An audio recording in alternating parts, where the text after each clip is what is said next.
Inga tausi ia e tāpuai ia ma whanau manu I le tua wa se manui o se o tātou o tunu ma lo tui fu manguia ya se fu manguia mun pol wa la usu fu ile mamalu ole tātou o tunu ngā luenga masani fu ole nei aso ole fai unga o aso fai ngā luenga ole nei vai aso e pa e lo kamale ka bo umal vai aso wa ngi menga ki ngā mel songo fu I ai pi ngal ko ngai fa ma ku ang le aso le fa ingol ko kele o ko le spupu wa ma ko I finga ro ngai ka fa le lima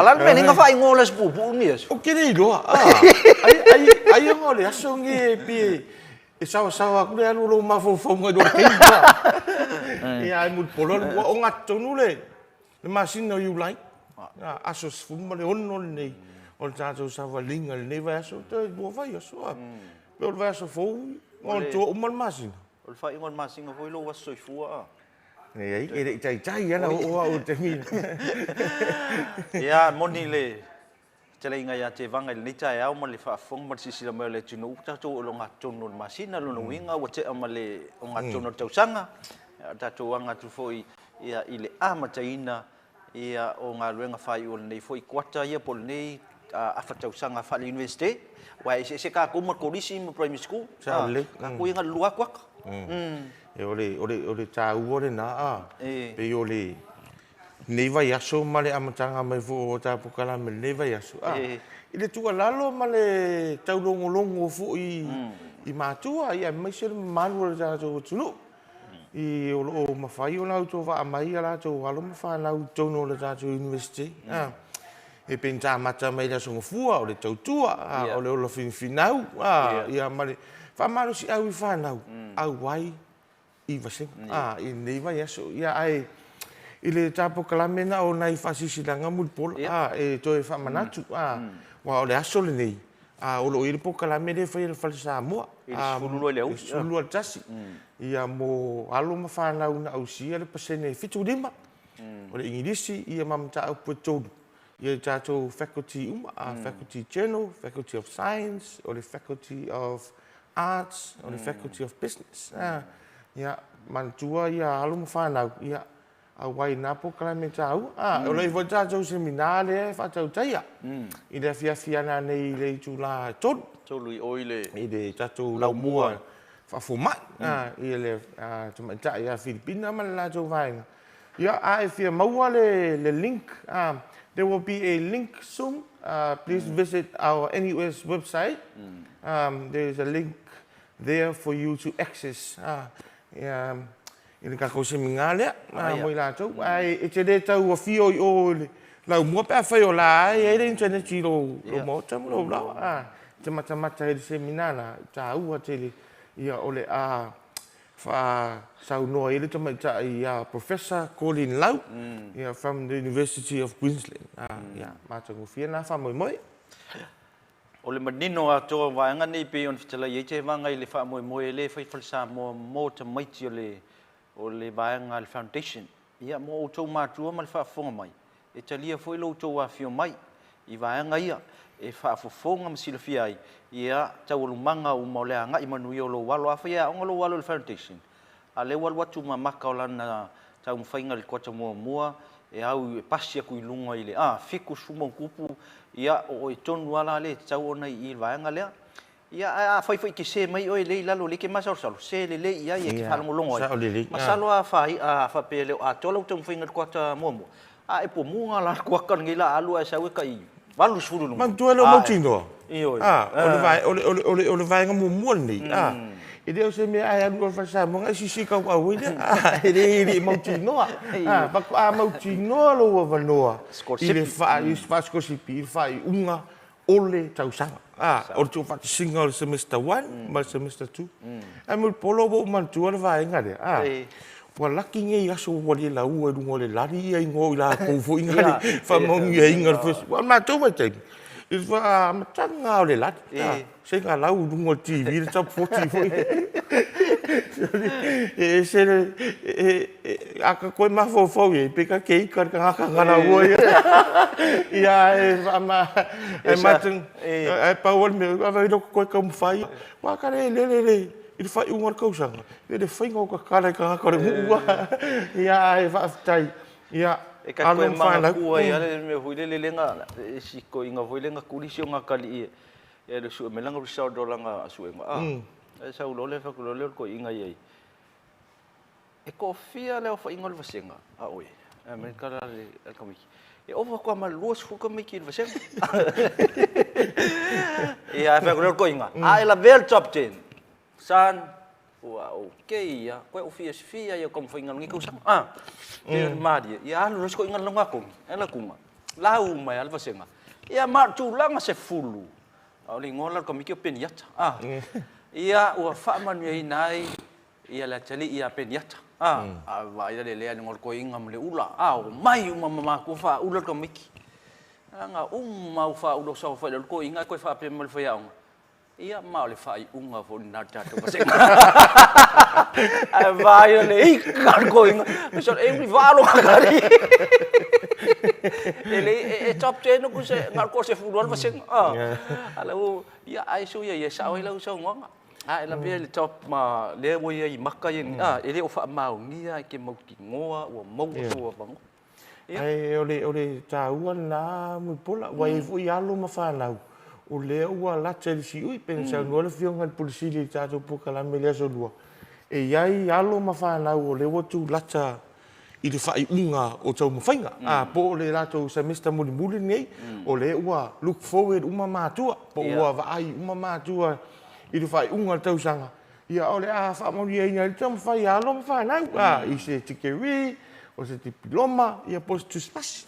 Ia o le whaamarosi aulai, e le ngata I whanau o mātua, wa le ngā luenga I whaifatas whaamarolosi. Ia una ia tātou whanau, ia wa le vo na fa longo le pokala mapina su tasi ta to fo mai fo pe afa pe famia ina o mas I tau sanga ni e fa e mai ala ya tesema afa to afa u tau sang fo ya pe no winga la a mata en wa mata na o tono fo mai ai o se tala fia mo I tato o no mo lunga fo le numero e so ani mo tato mo tātou whan mai.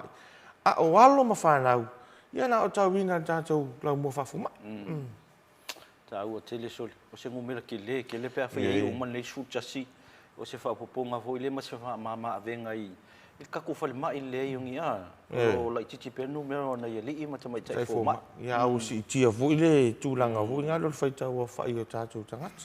Mana tua le tātou ko kalamel nei tai au, ia e whaatalofa atu I so se au nanga lava I tono le tunu. Whai o le whai lau ati nae, ia e manga kua le tātou pukalame I lātou umaro whaina I ati nae laiti. Whaatau le fitusi, whaatau le kekipua, whaatau le ia solo, tau wanga o vaenga umaro whapena o na ngā lulu e leo si o tātou atunu. Ia mati whaatalofa atu le pukalame le Maleifua Mai lau to o nanga o lo whaatino. Ia o lo sao telefoni na I lo ainga. A o siau foi saulna ia mol tamau ainga o si o tātou atu nuu I le ati ina o mea tau mafa e alai I mea ai ia e whapena foi o vaenga e tango lima e le atu nuu pe o lava o me whaatino inga luenga o lo maua pe ina I atina e la iti ia mo le atu whaatalofa ia auto uma e whaatalofa foi la I wale wai tāua le vaenga o pisinisi la iti ia whaatalofa I le tātou whāpuputonga vo leo tāua le Samoa Business Hub. Le alo o inga sunga tina. Wau la tau ia. E pe le fiso soani I tātou au vaenga le whai pisinisi la iti. O le whauwhautua mo lunga lau tūlang tau se rengi neinga. O le sunga tapsoa. Sene le tuana o lei. I sawa. Tāu. Ia mantua fo. O le tau a veina lana tuspasi de o le whailunga tikeri le tau o le Bachelor of TVET. O le ostanga tō levan whaiau. Levan whaiau. Sta mari I fo I. O te lero na sau. Ka uloa sene ia ua umalala.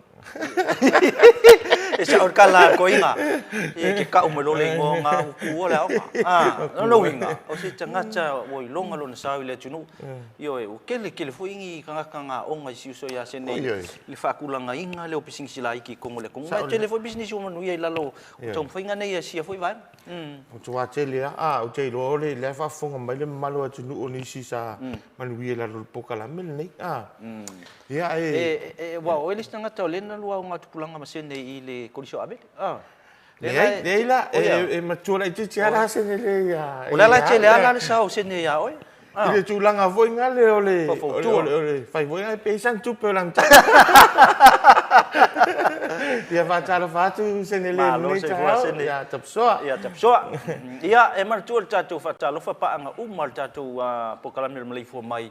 Ia o lo fa penaon ma futa mai New Zealand, Australia, America, Alaska, ia Hawaii. Mangku hor ka pokalame so nga yo ka ku ainga. Ainga hor ka ku pokalame. Na yo tatu ainga ia mau pa anga. Ia mana ia u fo pa anga. Au te ro. Kele au finga pa anga ia. Te vi fataro fo te ro le pe mata ma siu te ma siu tinan ni tai. Fataro fai so ni tai o tu ma tua. Ia ma lo ta pa. Ole aso nei. Ole aso ana pongi o ma tu tausi. O te mantua le aso nei te leo ma tu tausi foi le. O le aso ane e te na ana pongi ai. Ia te tala sfuma lua. Ia nisi foi. E tu di ale ono le fias. Ia te mi foi. Ngani tale le aso. Ia sa ole le oi so manga kua o so ngi o so ma kua voi le wa pio le sfai le tuli ale na pongi. Mai le ono tai o sulu lua o isi o sulu lua nga i le ono le fias. O le aso falai le ala. O le aso o le tele o le anga poni tele foi o tanto nunga o e kale sia me foi ma tua ma tapu inga.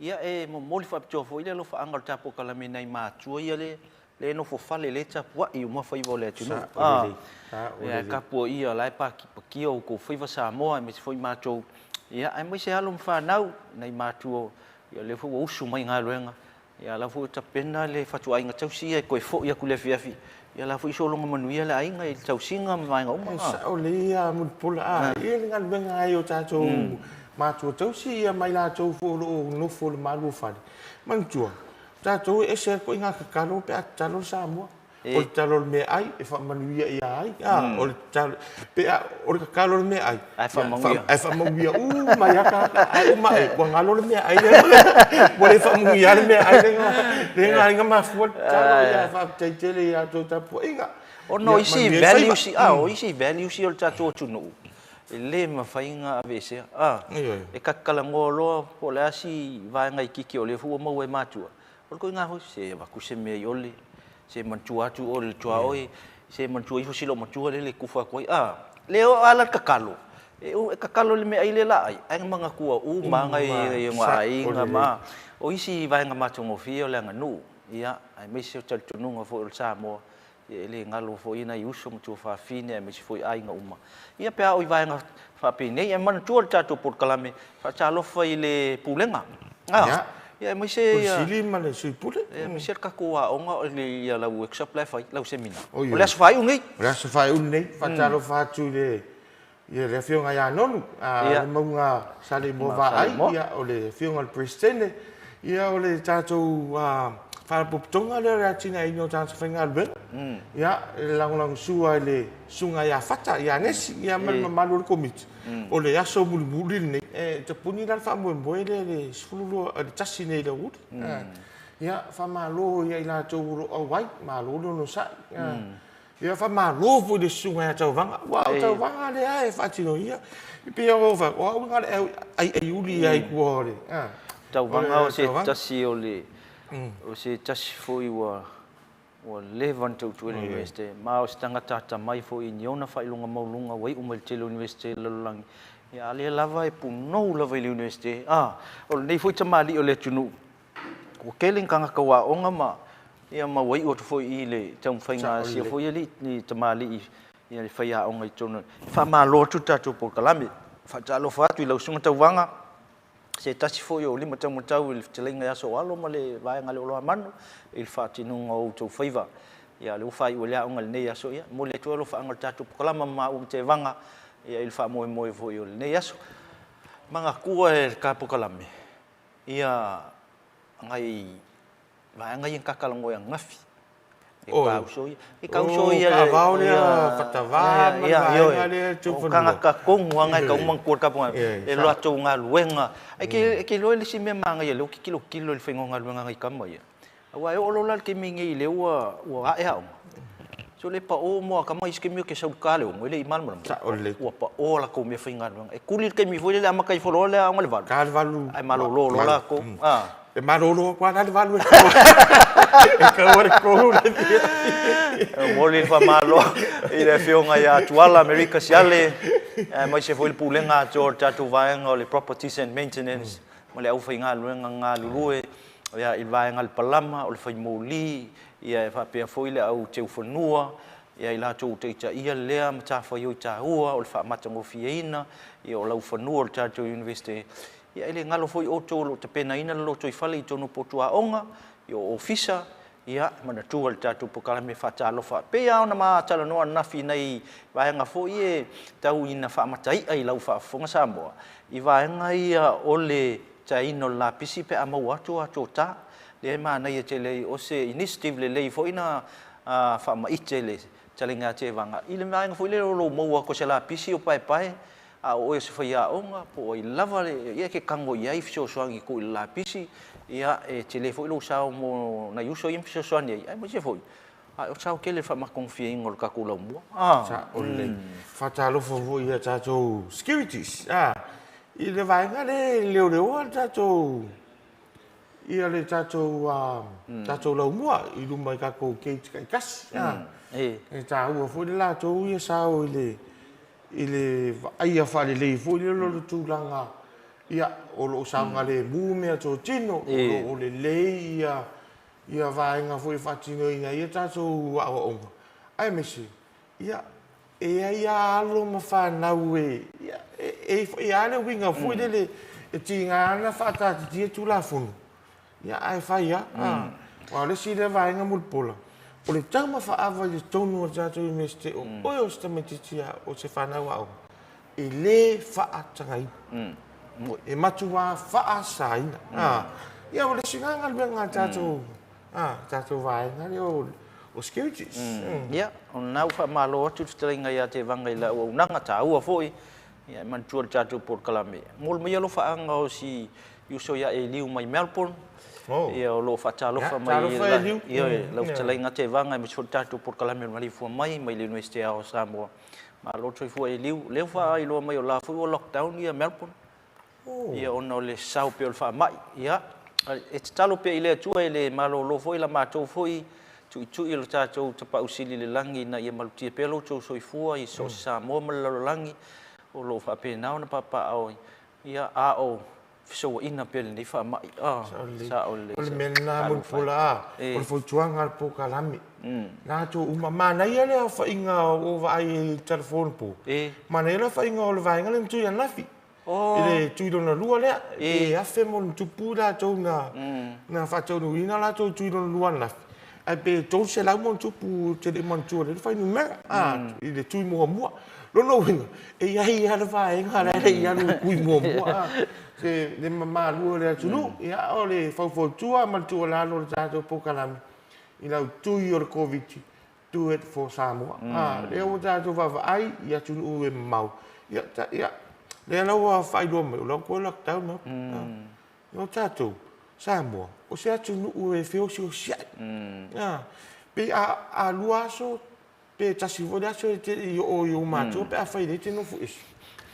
e matua fai ngata e te misia no winga o lockdown da ko Samoa no winga fio o le ia vange mo lockdown fai mo o le bisela e ki nga fai ia ku o mo feo ai so te wa ia fa talo fa tu le mama lo ta tu o lo ina tu no talo pe mo to ia mo to sa ngale mu ia nei lo fa anga mai no telefone ya nafi mai le nei tau a inga foi ia fa malo mai foi e te oi ia ele o se tala na avene ai il fa fonga le tu no ia ona e o le telefone tau sa afia no ka ko kalame ia le moli mai ai ia o le tala moli na e moli ko fra kai se uso ia ke vanga ia mai tau mai foi le tunu yo siu sa te vanga o le li faia o ngai tonu tatu ni ste ia au mai lona sao fo if so ni por kalam ia au le tamau ainga lava i le ngana ia me foi le nganu ia pi o anga ia lewa mai lona sao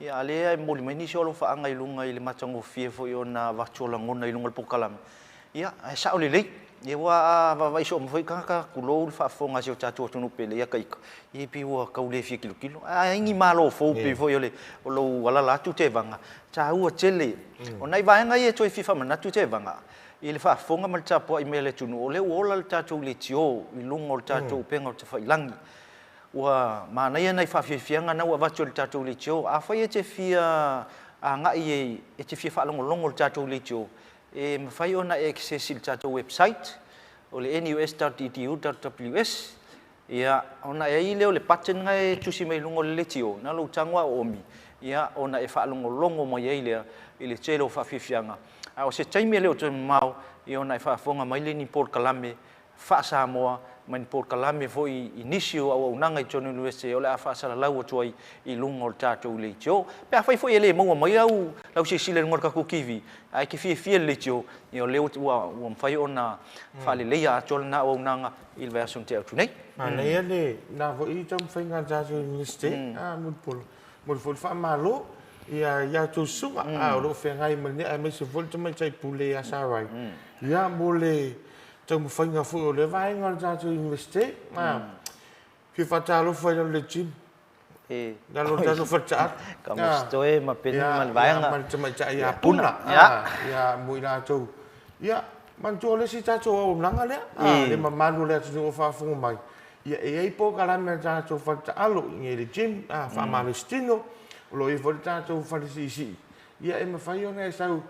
Umala kami milo ya ku ipuru ya ku ida ya lo ya kami lisi ku ya mau ngasi ngafu fa yo na tsa ni te fa tio mai polan me o tere ya no le gym ya ta mai o lo tang fai da ya ole tulanga na ya ta to o nanga le sta to o nanga le mo polo mo tu ta to fa Samoa ya o lo ma fai ona haya ta to fa Samoa itu ia iso o se fa moe ia manisi fo yo vaenga e fia mana o miaide ia tu ainga pe fa ponga aso fa nau seminar vaenga va pena ia lo va no re za tu fa Samoa e mo fai ona so tai mai i la lo vaenga le finance por vaenga o tupe ia mo se booking ia mo fa no ino le fali ia o va se fa moe o fa poptonga fa malo ia mta tu ainga Moli fa te tele ni vai ngol chai tatu por kalame ile fionga la ulu no pula mas foi le foi ngaluenga ia il vai nga foi o le bookshop pol vai nga tono lo fa tau ina ai tusi ia ma mea onga ia e moli 12 fa te tele i o la e foi por kalame nei chai au i ma ofu foi leo e si sila mai ai fa la wilo tu ai to inga ofu e se lo mau e tono tatu fa le lo alea ia fa e fia fa tau ina so ofu ia ele vai ese lang ese ko inga design ese ko inga size ia fili lava oi le vai nga e te fina ngalo ia o lo ia foi matusi sa mone ia le tsi la mai ia o tusi nei ia o swing ile fa matai ia mai se foi ia lo oi la ngana ma le tele ma le no o tusi sa mo o lai o tatu fal tusi ia fio mai lo maua se ava no tsi lai ia ma fa tau ese tusi ia mal tele maleno na yo tatu o lo fa mawina ile fa ilongo tatu university po loko sa le mo foi me alofa a foi me alofa ele la foi me alofa bia o funga fa kai e au nga kere ko nga o fuler ke mi vivela ma ko la swale lo la so pupu nga le kongia nu ai fatalo fatu la ulu fa tele mo le me alofa fatalo fatu foi ya ta fe mali tino yo ma ka so so ale well masih au mai ali malo el ya vai ai fale ta tu tusi ai nua fai maluka fai to na pitu tu pe ka o ki ko inga ya man tele fai ali ne ya lo fa tele mo lo so o tu fatalo fa si vai ngal science ya si so ya ta vo ya masih sunga tanu phải ông ngầu chơi lúa lại qua cái vật sinh te lo e te si lai malu e si lai Whatalo whatui tai o tātou sau whainga ese. Ngā, ia, i te minei o tamata i a associate professor atu Fisa. I tātou faculty of science. Ia, o le fionga i atu Filau. I tātou sau whainga o aonga. Ia, Sawia, Luis. Dr. Sawia Luis i tātou faculty of arts. Ia, Dr. Ness, ia anga Dr. Ness o lai maloro i te minei. Au loto e veina e le tamata i a le asiolangi. Ia, maima, Gabriel. Ia le tofinga o le tai. Ia whatalo whatu fo i le sunga ia li neta. Ulu whale tai mani a karoi. I le tātou vaenga o tātai ese. Ia, vaenga o finance. Sua. O kamo sua. O le ki a kua reo. O le whaurutanga le i le finance. Ia, malo, so malo file mu. Ia, malo. Enti vaenga le. Malo sue. E le vaenga au nanga mo alo mwhana. Ia malmatu tamo so alo. Tās teimi tau mai. So alo a o lea e ngumela kasi pāloka alka ko inveske. Ia, wa awhaia pāloka. Man maloa so alo. I le tau sa afia po? I le tau sa afia. Ma le vave o lana ngai o i vuile le su e atu alo. O se tangata o se tamali vo o levan tau tua. O se tangata mali e vo i ona. O vo i o so alo e so se kaimi ai kua lunga e vaisanga presentation. E mua kongi mai se pulu o le kamalo. O i le nganga whako e ai. Ia ike ia leo koe ngofo ila le ilo po le ala koa ngol. Ia o nai vaenga na ia mo le atu whatalo fa le talenga so alo malo voi. Ke le voi au kupo kala me o mo le o whaka o ko mo i mongi kuaka. Sao le o te lo le e long te sia umalawa ia mātou mai si voi vaenga. Whatatianga o po kala me i le nei kuata whare o onga. Ia au ai ia mātou lava ia o le tele lava ia o le tau mwhaidea e au langa foi na mo tātou tātou whainga luenga. Po i la tau oro whatino ina o onga tono whainga luenga. Trainers. Ia pe foi lao i ele au langa lea. Ia lea foi e me tau tele lava ia whara puputonga foi o lewa mai le la so a tarusanga. I whatino ina o le inga training ka o le train the trainers. Training of trainers. Po le whai o leo sea o unga mo le whaare leia o ila tau o whatau taia o ngai tono whainga luenga. Mwai e ere te tonunga. O se au whainga luenga marosi. O se au whainga luenga e lava le tāpena ina o le ao onga. Mantua foi. Pe on whai atu. O le a mio reo se mea au tuno le aonga. O le mea te sau mai le a inga.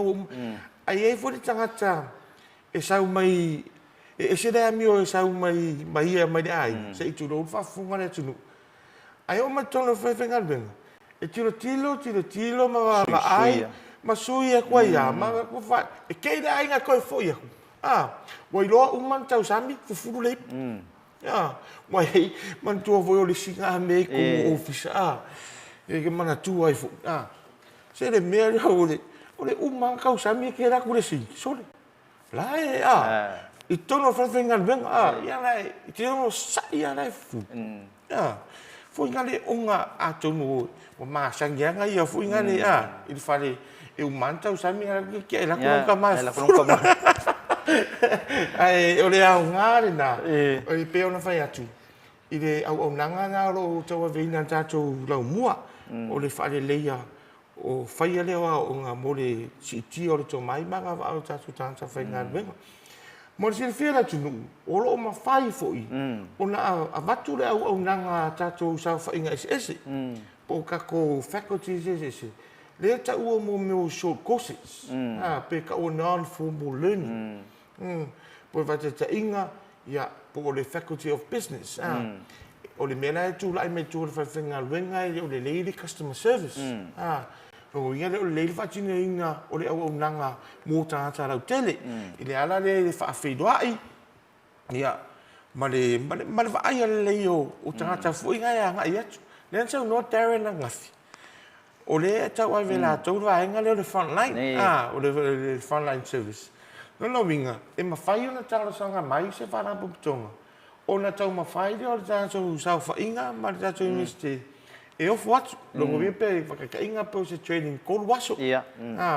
o se training e vai aso pe o le mea le fai na te mine le fai ma tau te mine lo winga mat fa fonga mai manu le tunu e ma fai on tu ina atu da o nanga ia ale tatu universite le voi fa fonga neve aso le ka ko au o ngane fai sa vai mo au fai fai le tau sanga le na mai ia le na malanga ia isa vai i sa la fai ia tatu fai a on e fa tingo le o na no winga e tau ma fai la vai o te loa o le lava o le silofia le manu le tunu ia le faafoga mai meneta ia o lo ia ia tatou auanaga faapena e momoli le faatalofa faapitoa lenei tevaga i le tatou regulator ia oe le fioga iagisa lautafi o ia saa mai lana faamālo i logo imeli i le aso anafi tauala mai le ia professor Mangutia Chan Yona Chan Mau ia ma faafetai mai fo le tatou le director la ICT i le tatou TV o le faamatalaga aina alu se malaga agisa i le motele salafai ia ma avatu ai sana survey foi le FCC tangata po atu ko inga chano ia e fia ai ia pe o tele o tangata tali mai o le chano le TV le US o le chano le o tele ina fia tanga te mata ai ma le na mo de mai fa malo mal fa tai e medi ia pe fo ka ko TV o le pe o ka di lifa ia le fia tanga ia e mo le tu fa talo fa pito ia lo fiona ngisa fa tai tele mo le email ia wa o to inga fa talanga ni o mai no tatu email e fa o sofia i foi mo nga luanga i le langona o le finga luanga ai mo se volta to investe ia e fa fitai ai e ma malo le tunu ia lo fa pe na lango mo le tatu TV ia mo se foi le fiona le tamaita i lo fa lu le tatu official regulator le fiona ia ngisa ia lau tafia fa fitai tele lava mo nei vai ngaia ia o le fa fonga mai fo le tatu tunu lungo tatu TV ia o lo fisusu ia i lava po kalame o por kalame lava la nei o tai au le Maleifua mai le iva ngai te fuma jas ia na so lo le mfa fianga si pa ia foi le fiafi o le vai aso fo i le songa fua mai le fitu le fiafi si ia pa ia le valu le fiafi a matel por kalame fo le ta o le tulino o le tulino evening show o le a vatu el por kalame le ia fa silanga o vai ngo seminar o conference o vai nga fo yo lo fa nga solo trainings con no university yo na la moesese ia fa tasi ai mai si vai nga fa sa longa no fa nga wenga ia ma vatu ai fo i man fa manu yanga pela ali te banga o la auto fa unga le fa ne so po le fa unga to training e ma fa ina mai se fa manu yanga fo ya tai fo ya la auto fo i sa fa inga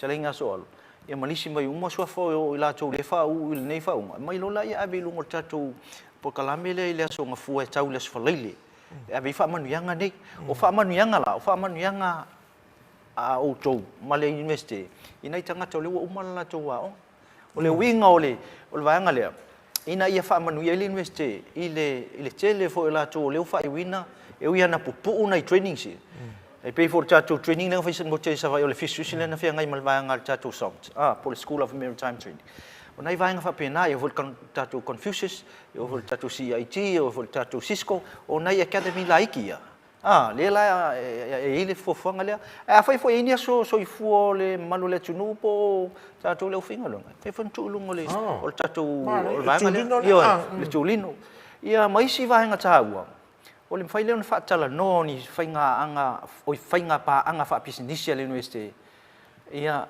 initial la tu pa anga fa le onga ia ma fa anga fa business ina ia fa nga 11 no le mai le fitu le valu mai le songa fu tau le sfalei mana ia mai se fu e foi kai mi wa ia o a mi ai se so i fu o ni fo le finga luenga ia o isi vai nga tau ni ia e mo le ia sa fi finga le university tato po kalamele le tulino ile fiafi wala nei misia a matele son fu al vas fu por kalamele ia o le tulino e a matele ile fitu le fiafi ia se ia pa ia le valu le fiafi ia mai le son fu e pa ia le sfali o tato po kalamele le lunga TV la tu lunga tato TV nei a matele son fu ia ma fa wa tu ia le ia le por kalame nei mo le silfia fo ia le tunu a fai la misia lau sila mo proklame le vol chaya voile au nanga ia fa eu no toi mo fa sila ngai le fia Tau tele fa fonga mai mo mai la tunu. Na me se fo i matua. E ai mantua e ka ko activities e fai ona fa tau ni le semester. Lo fa kalenda, lo tonu kalenda o ka ko vai aso le anu. Ia. Tonu e o le asilifia fo e matua. Ia le tulanga na o tato activity o le aso le anu. O tato pokalame fo i lea. O le alongo pui ali ia ile malu matua ma le malu le tunu. Ile aso e whaangata ai ia le pili. Ia. Matulanga fo i o le ai nisi fesu ia inga. Nisi fesu ia inga pa tuna inga pe o tulanga. Ile le e mawhai lena e le tulanga lena e semester nentea. E su mai o le matua. E whaatala noa i le tātou vaenga o tupe. E mawhai o na totongi awa wai le. Le pili o lo walu. Tūranga umala walna. O le a maua i le tātou pokalame leo le tūrino le vais fau. Ia, ma nisi tūranga tā ua mulpola i pokalame leo i le maitau watu. Fo ina le mo tātou seminai e whatau wina. I tauno tātou university. Wai ai wa ka ko si nga I kere ha ka ko wari ko ni nei ai tala mo le tu ale wo e fai lo e tala mo manu le se ko ngi mai fu e fa longo ia ma o nong ia tu fu ia la tu fu ia lim chama cha ngo le I o le pio va cha o le tu fo le cha mai su o la tu findings o la tu research sa fai pio I o isi tele o seminar o I le tu present I se vaenga mua pe vaenga lona lua vaenga lona tolu au le fai wina susu e la nei seminar fa pena le pena e sauno ia ta ua sa o le ia le telinga te vanga ta ua tala e mau to a firma su mai fa longo se tai mila o vers fo pe ana fa to la son fo le a fa la wilo to te tasi aso umol vai aso ia vaenga yo seminar lo fa nga solo Mol polau te mana tua le kako kwata fo ne po se te no se te mo te o mai o tino le wa se le tato Maleifua conference. I le mamanu le atu lo fa funga mai fafo. O le wa fa la wiloa e le fionga i le fa tonu fo I o le tato la umwa. Le wa talava no mo ina to e fia fai ni la to presentation for sanga fai na to for sanga. Ya e tu ina mai la abstract po le vainga fo le uputomua e fai ona fa manino mai ia le tulanga o le anga I elo forsanga asiasi dungo le tatou pena failangi pe fa so tai le tatou la mua I le CSS po le Centers for Samoan Studies o lo ile Facebook page e fai ona na awai ai ia e ma to a monisi fam talanga ia fa so tai le tatou la mua o nga tau Samoa ia o nai mau ato ai le tatou talanga o le Maleifua conference. Ia. O lo fa nga solo per tatu por kala mel nei chai au mal sila si tatu tunu ai mai solo fa fonga tapu ai inai matua e mai foi le finga luenga ia se mai foi tatu lo mol papa ngala il puno yo foi vol pulenga le pusili mal lo el pulenga mai se le finga luenga nga lue. Au nei chai ia o le se sina tatu malo longa pupu ia ona toi tali mai le tatu por kala me o nisi foi vaenga o lo fa nga solo.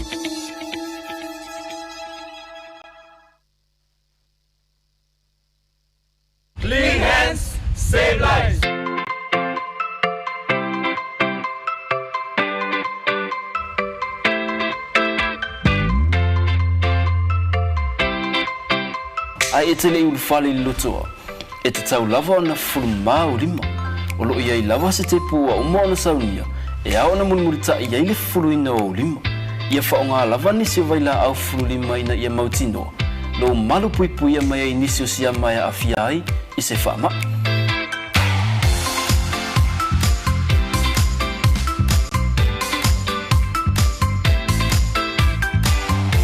O le tu o le whaonga ina fo i o tatou whale le tā ua, e pe ona sila fia. E tatau lava ona whanu mau tatou lima, i le taimi e mai ai ona whaonga i ona fuanga. O mea ai matau mawha ia sa o loto mai siama, a mata mai le fulu mamao lima. E tele soifua o le ala vea ina mai i whaamai, pe a whaonga paipa ua mai o na fausia. Ia sa o loto le fale ai mai siama. O no fuanga fai tele matumutumu e au pito silio na lamatia. A wā e to o tele tangata o le auia. Whaonga paipa o lo i tutono le tato loto a. A e a ngai le pasi, fufulu mua o lima. O le pasi, o ni no fuanga wā pia pe e whaingo fie o na pepesi ai whaamai. E mawhai o na lavea ina ma whaasauina pe a whātaua a wala ma whātaita inga. Fufulu mama lima, o le aunga lea ma le whaamoe e au o na whaalau teli. Tātou ngā lulu e whaatasi mo le mālolo ina, e au na mata lava ia i tātou lava. E sili le pui pui, nai lo le tautonga fitia. Lima mama, e whaasau i ngai leola.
Toi so atu o tātou porkalame nei foi vahenga tai au le Maleifua Mai ia i le whaafonga si o tātou atu no marsisila mai foi lunga o tātou NUS TV Channel 8.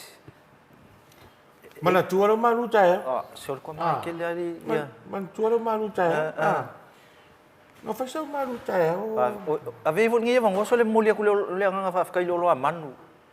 O lo manu la to sao tele ile tape nei no le malu tai o tātou porkalame fa tai tele tele te vika. So ke lo. Ele ai se ka mo fa el mele. Yo. O ia sa mo foi el mele. O le usu mai mal malu ka au. O le me foi ngalenga malu si porkalame. O e sa ka pole ma ko il malu ka ma ngai lenga sa mo. Ia fa tai e foi nei ia tu lo fa fonga le tunu.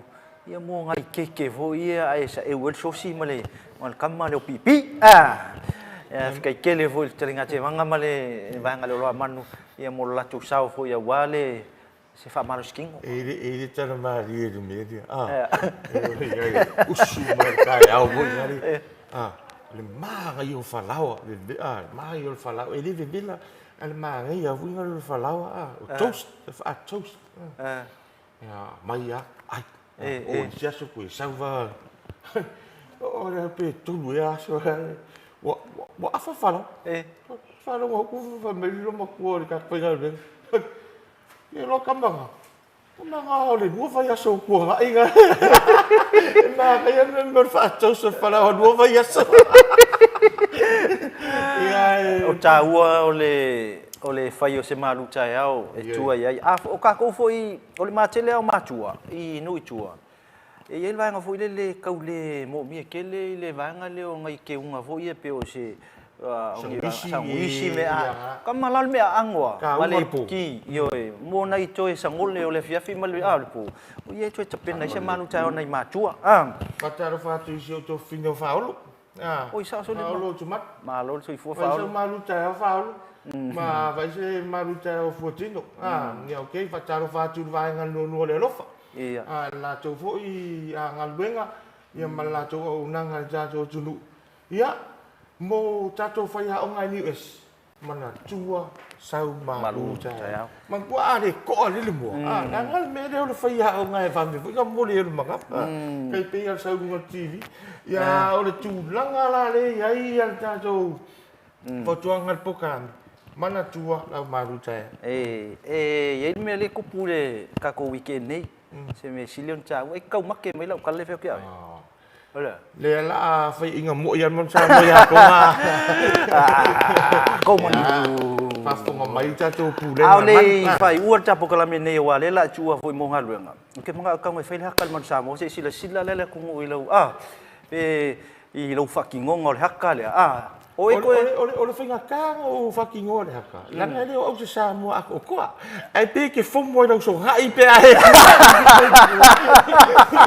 e na ia bo pe ai voi ngol ka ko bing sa o le ngai fai le le palo lo me fatau ai me se voi ai mudang tele pe ma e pe a ko o le o lo la e fai le hakka ia la ngai ele mau le camera ele mau le camera le ya la kulan ka ka si malol man ga fai le ya ai Samoa ya o si vangan na tato por kala nei tai au mai moli fol fa tele te vanga I lo sao fol universo atol tato por kala me ya wa tato Maleifua Mai fa ngata I les farile mai les sunga fua se e pa ia fo les farile moli langa fa tele fo iso uso ya dia na ma to lu mai lungol por kala me nei verso atol ya le fu fai un ne yaso afkai kele u kofinga kele foi o pulo le veske le vo ko pulo ko ka ko ngaluenga le ya ale ale me ala le tua yo foi vel ne yaso me se foi la nga tu le weekend man yelo tapo ingal mon Samoa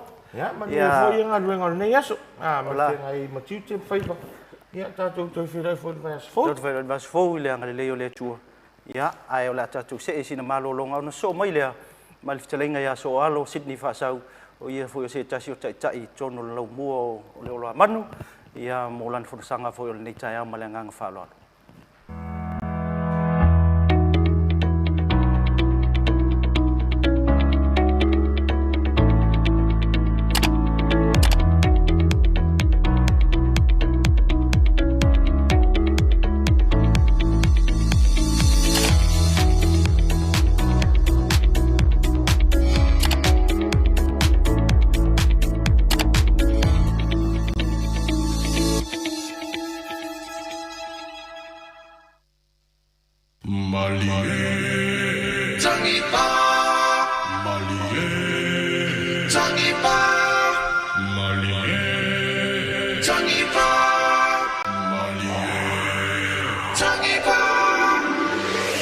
Sound the drums, the party, hit them very loud. Come down and see Samoa, watch them sway about. Witness the Fa'ato party with Tama Samoa.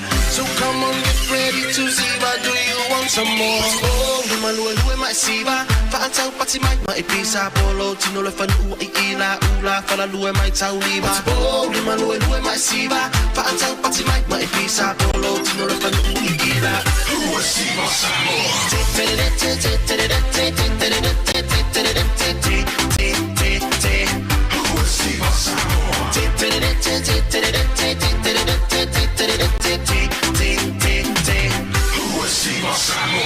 Come on down, swing about, see the now. This is how. See the Maya, Tena Maya, Siba Maya, Siba Samoa Manaya. Zero hell by fast out of Papa on our bucket boss outside my finger on the baby and over fucking. We do hell by our game on a low and rock and you pull the bucket boss.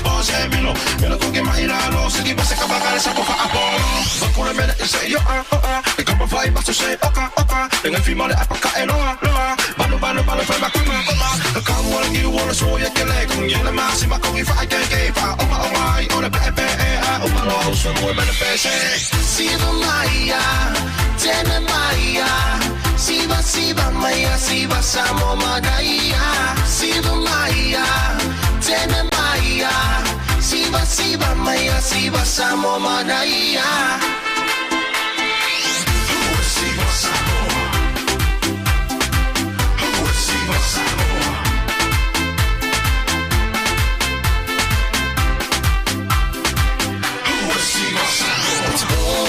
Lue mai siva, fatau pati mai pisa polo, no lo lue kila ura, para lue mai tau liva. Lue mai siva, fatau pati mai pisa polo, no lo lue kila ura, para lue mai tau liva. Come on down, swing about, siva now, this is how. Siva Maya, tena Maya, siva Maya, siva samo Manaya.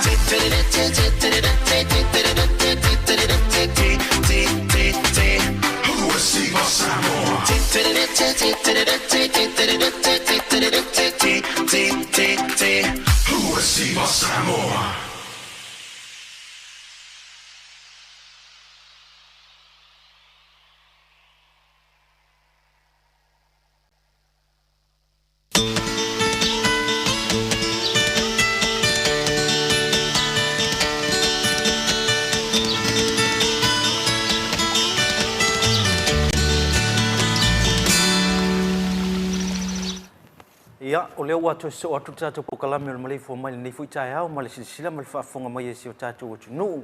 Ia foi o nā mātou avatu le taimi o sola. Ia o lo whaanga solo mai pēr ia nisi o taitai o universite o ni a ofisa sinia foi o le tātou universite. Ia au wā le tātou pokalame nei o le whaalau loina o au nanga ma tautua. Silsila ma le nei tai au. Leo mai e whaatasi ma le whitalenga so walo, Sydney whaasau.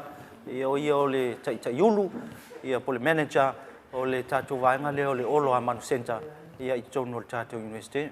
Kai o manguia li so alo? Ma rose rangi mai la pola. Fatalo fo ile maru le tulu olo mai tātou asala lauma. Afkai.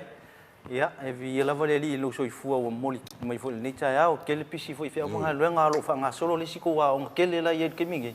Ia leo mole ne ia no tātou tal no ia o fa fonga le tunu sisila mai foi.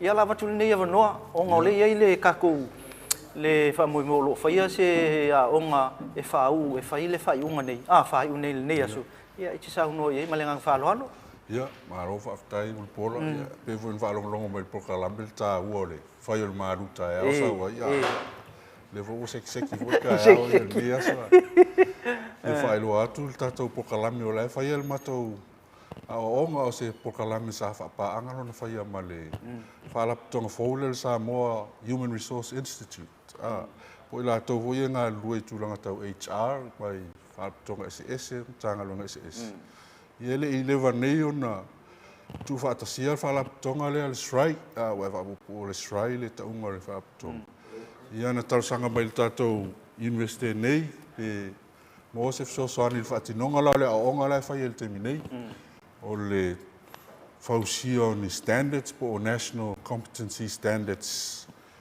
i tulanga tau HR mo la tau e whainga ruenga ia pe o leua tu whaatasi foi si wharaptonga le tai pe o wharaptonga e Samoa Institute of Accountants ma wharaptonga lo ia mfo ma ia ua iei wharaptonga le HR leua o lo president e le fionga ia nonu sali mua wa ai ia o le toa tele foi la sui awai yo tangata mau lunga mai mtanga ruenga malo o whainga ruenga soro ai mwa lap tonga tupa oti ia o whao yo bilas whamtalanga i le uinga o le vaenga nā mala la tau tarsanga le nā tu ina mai le o whaatino ai le tātou senta le o loa manu ia le it's like the trainer's workshop for the development of national competency standards i tūranga tau HR le sa whaatino le vaias o atole nei sa talalo i le songa fua ma sa uno ai le fionga ia ai ono mo se sua o le tai fono le komisi le pisa si ia ona ia sa talalo ia le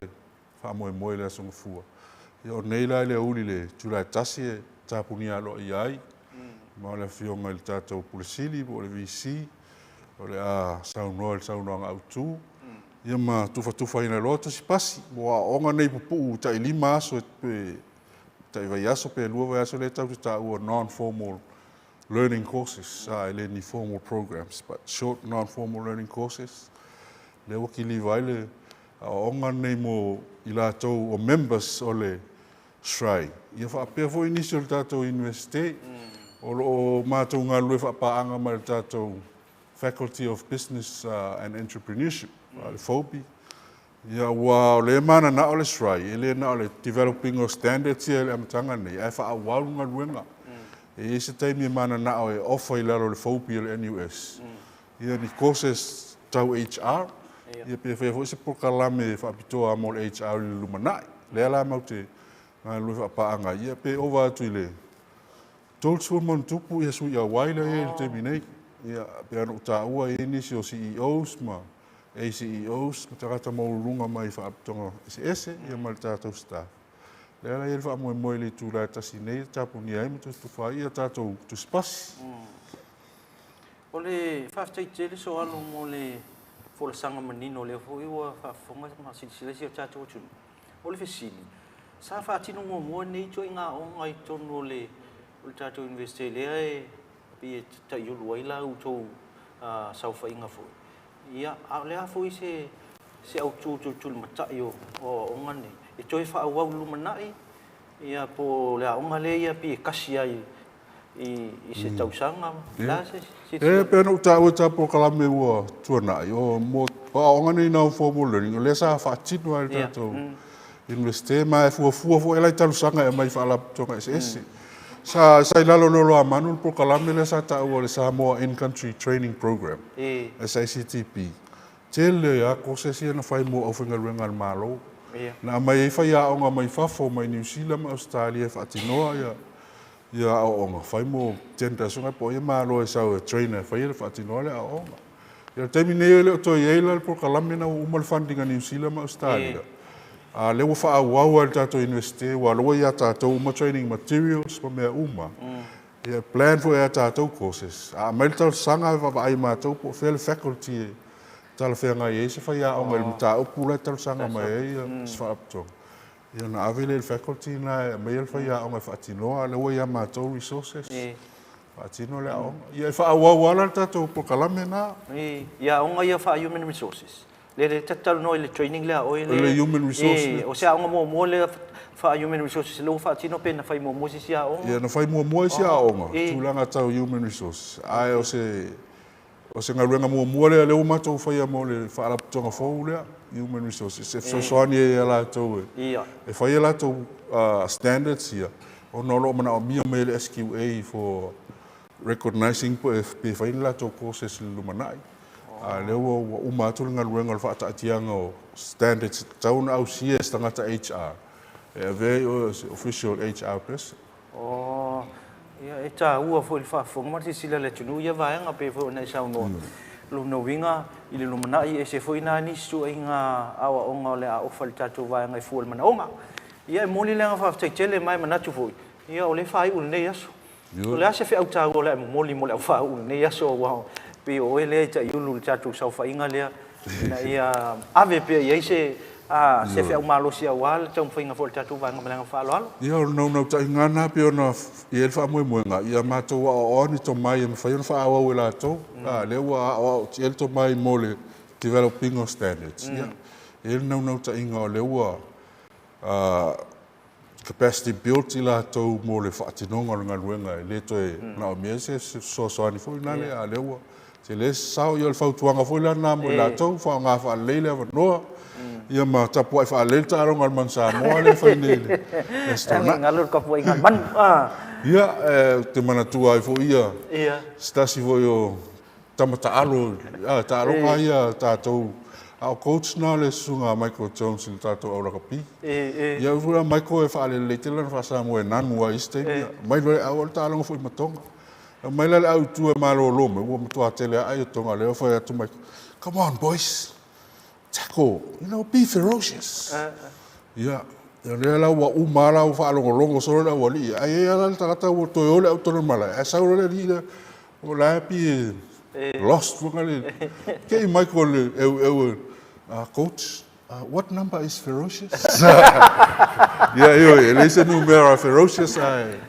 yeah Ol mena le fa tu fo ye pi ferocious foi ngol la tonga luenga pi ferocious ya fa tai ia kare nga so alo sa wa manga pulu ele asi se mo wanga so alo le ba ia ai onor time por kala me lam fai foi ia ai mo ye sa no ngai fo tu ai foi nei vai ngol tatu por kala me so fa fo ngali mo tama ia onga le fo wana anga tui I ngā ruenga o nei kuata, sa lo lua maka i waseka. Wa mata o te whautua fo isi a whanau le e mato pokalame le o le preliminary certificate in TVET. Te whautua e o le amtanga ne o le semester na lua wha ma losi wa le pasi e reise se whaau. Ia ma lea e whautua i ai. O le awa noa lo na lua le mo o tau leuto e mo se awa noa tau te o mai e le universite. E to e wha le ingilisi mal numera. Ia ai awal fia tama mal fia teine ele tai ya no o ilunga il vaenga ia na usa mai ile universite ia fa malo si au na fa na lo amatalia ia le second semester ia me se foi ole alo atu le la tato so ta e wa le fa tai mol ne no fa yam fa la ilo mai tato mal wenga lo fatino ia ma mi telele weekend sa mo mal tapo inga tapo ingal man le wa ku fa mang yang so alo tapo ingal man ia il ne foi la cha ia moli la fa te telo tatu por kala me ya so alo na pisi lava na tiute ia o tau fa i foi sa ma silon ta wo lo fe ngai ia mal tatu o lo man ne fa i ne le so ia moli tu lo fa angal por kala me ile o fio ngai le pule foi o tatu va nga pole manager o tatu senta o lo man e me se foi le fionga ya no sale mo va ai o il presidente por te te fono foi tatu fa tonga le strai ia mo le anga taua ia me se la to u me lim tamai tai ia lo i tono tatu wa onga ia man ia tele la to fa i la onga ma so fa ina foi fa longa congratulations from our Maleifua Mai program il nei foi tai ia ma le anga i lumanai ia man ia tele foi va le le tu le ia so man ia le weekend malam ko po ingal man we are weekend ia fa ia tu Samoa ia il fa fonga mai le tai au le vai nga mo foi o fa tala lo ai se ta si ta il tato universite ia le tele nga ia so alo Sydney fa sau ia il por kalame o Maleifua mai ia mai manatu o si so na va no il verso fo ia fa so foi se si vai nga o la na o nanga ia wala fa fonga ta poi mai ala tato se atu sina malo longa pupu ia ona so mai le se ta si ta il tato universite o ta mai tai ia o mature sa fa inga o fa tu funganga po le dean of faculty of arts ia le mai tai po le fionga sa wi Dr. Luis Mataia ia o ia le le aso mai ia fa funga mai fo i se fo sanga o le nei tai o male nganga fa lo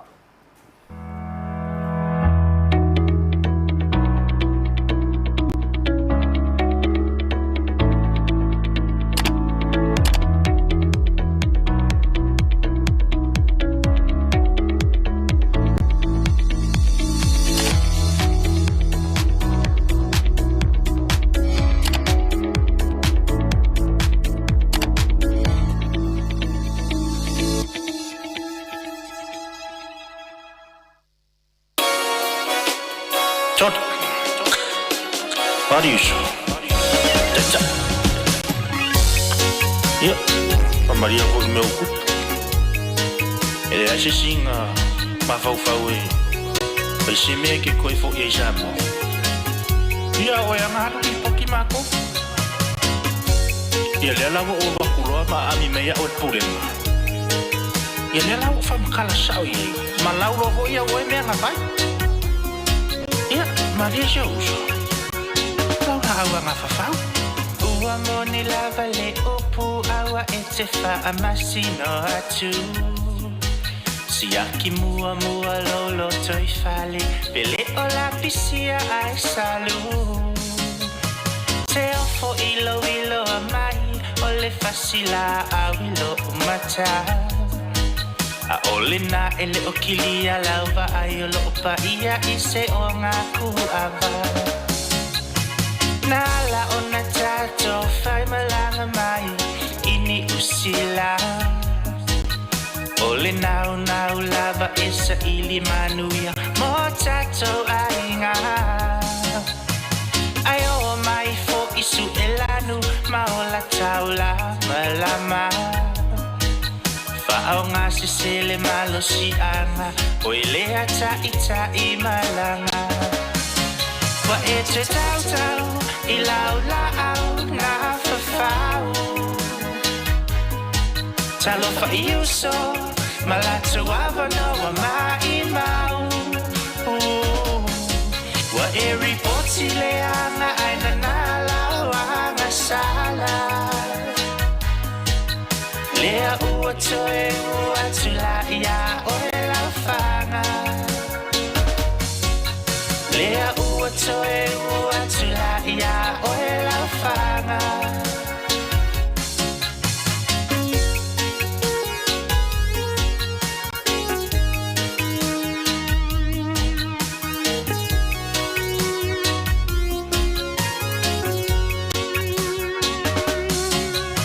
Pamuta wanoa o isi ona o au ripoti leanga. Lea lawa wha solo mai I lea I ese ala tangata. Lea lawa sa atu le sa onga o mea umalava. Lea I o e sa o a ele tatau na to e sau ini au malanga. E ke le la bakala isa nga ai le whapea o la kowinga e lango le isi pe I lava se aiga. Ai kuku mai I le au hamo o ka se whainga ka. Ko e whasi ai ka kouka ko o ka se makanga. E ai lo kaliko kunga o le loko le mafua anga. Inga ua e wa ai mai wasi iki a lo ukulanga. Ma I mau le mafukanga mga ai uso le ngā luenga. Ai se lango ma ke pei e whai ama avenga. Wa e te tau tau I lau lau ngā whawhau. Talo fa'i uso malatu awano wa mai mau.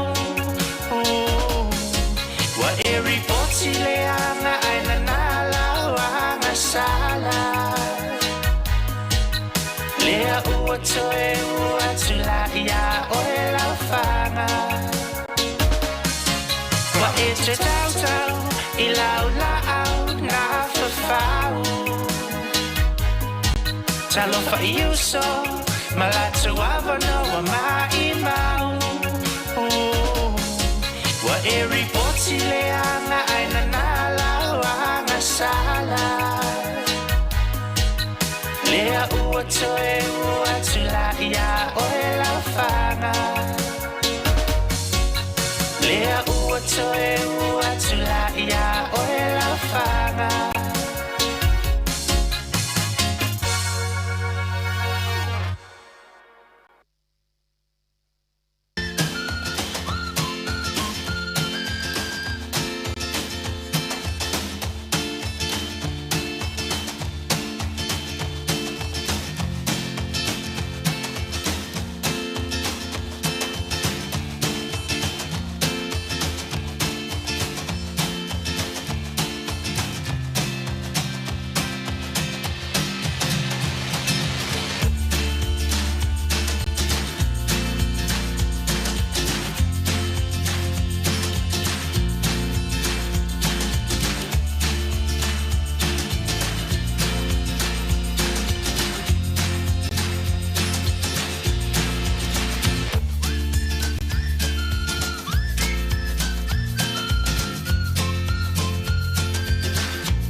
le toi tali mai o tato por kalame nei voi tai au mal sila mai o tato tunu me se foi fa fonga mai so se va en o langi ma fa pena foi tono mota malawa nu malalfanga tono sio tatou atunu ia misa foi la tau so tai mai lungo tatou pengo fam talanga le foi sila mai lungo tatou Facebook mal tatou YouTube ia lo batu sa o nei fa sala longa ia el por kalamil nei ia wa tatou ia foi nei taiao ma ole sila mai le atunu ia leo ia le malo fa o ngia foi tatou por kalame pe ia foi ona matu tano atu sei tula o alu ia o lela fio mai ia le fio ngai asawia ia Dr. Luis Mataia ia o ia lea o le faululunga po le matua o le saufainga o le Faculty of Arts ia mai fia la tatou por kalamil nei tai fa talo fa lo fio ngai asawia ma lo le so fo via ma so fo mo lo fio nga mo pola ia Maleifua Mai whanunga le ia le pa ia fo imal mamalu al tatou atunu i le neta e ao langi ma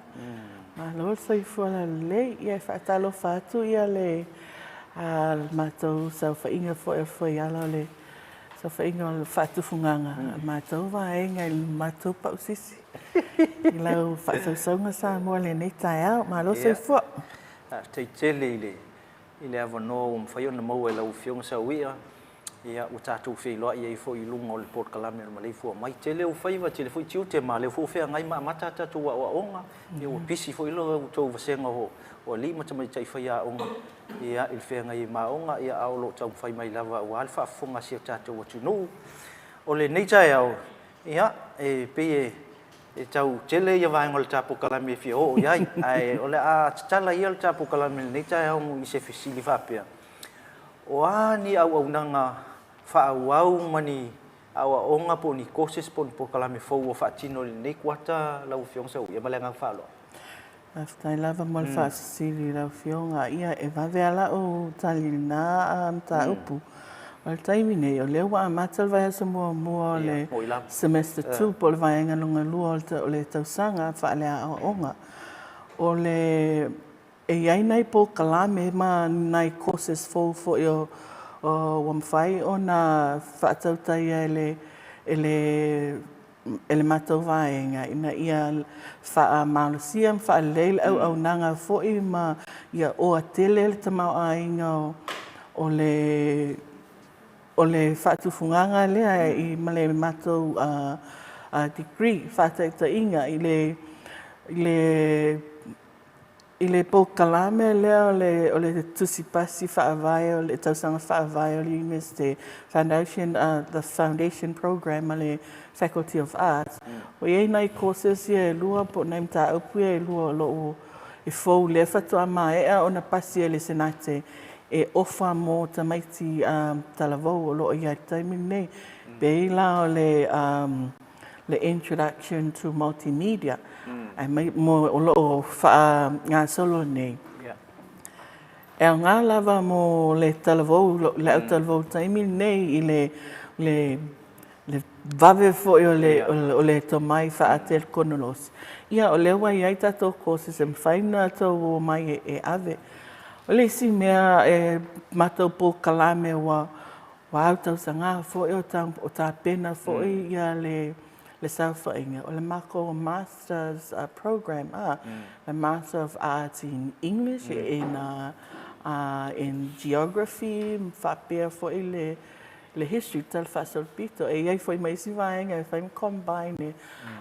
e fai ai le MA le po o fa longa mawalunga atu le ona lo PA o wa amata la na wa amata la le wa amata na ye nei tangata whainga ruenga fo e o le malo mai si fo e o lo wa pe wali taia a o toi mana na o toi e sa ili lava le whainga la nga le o koe o mai e koe la whainga ruenga malo toi fo i mai ina ia toi wha malo sin toi taulu fo i le ia whailonga ma lato to mai na ia mau ai se si fasilinga malosi e ave le ngaluenga le lo nga famalato i so se tafa lava la langi ia po fe fo ia le vai panol tatu atunu o lo ngalu ai o isi lato po kalame fo ia le wa master tau sanga nei ai tele lava is mato po kalama o lo fa nga solo lava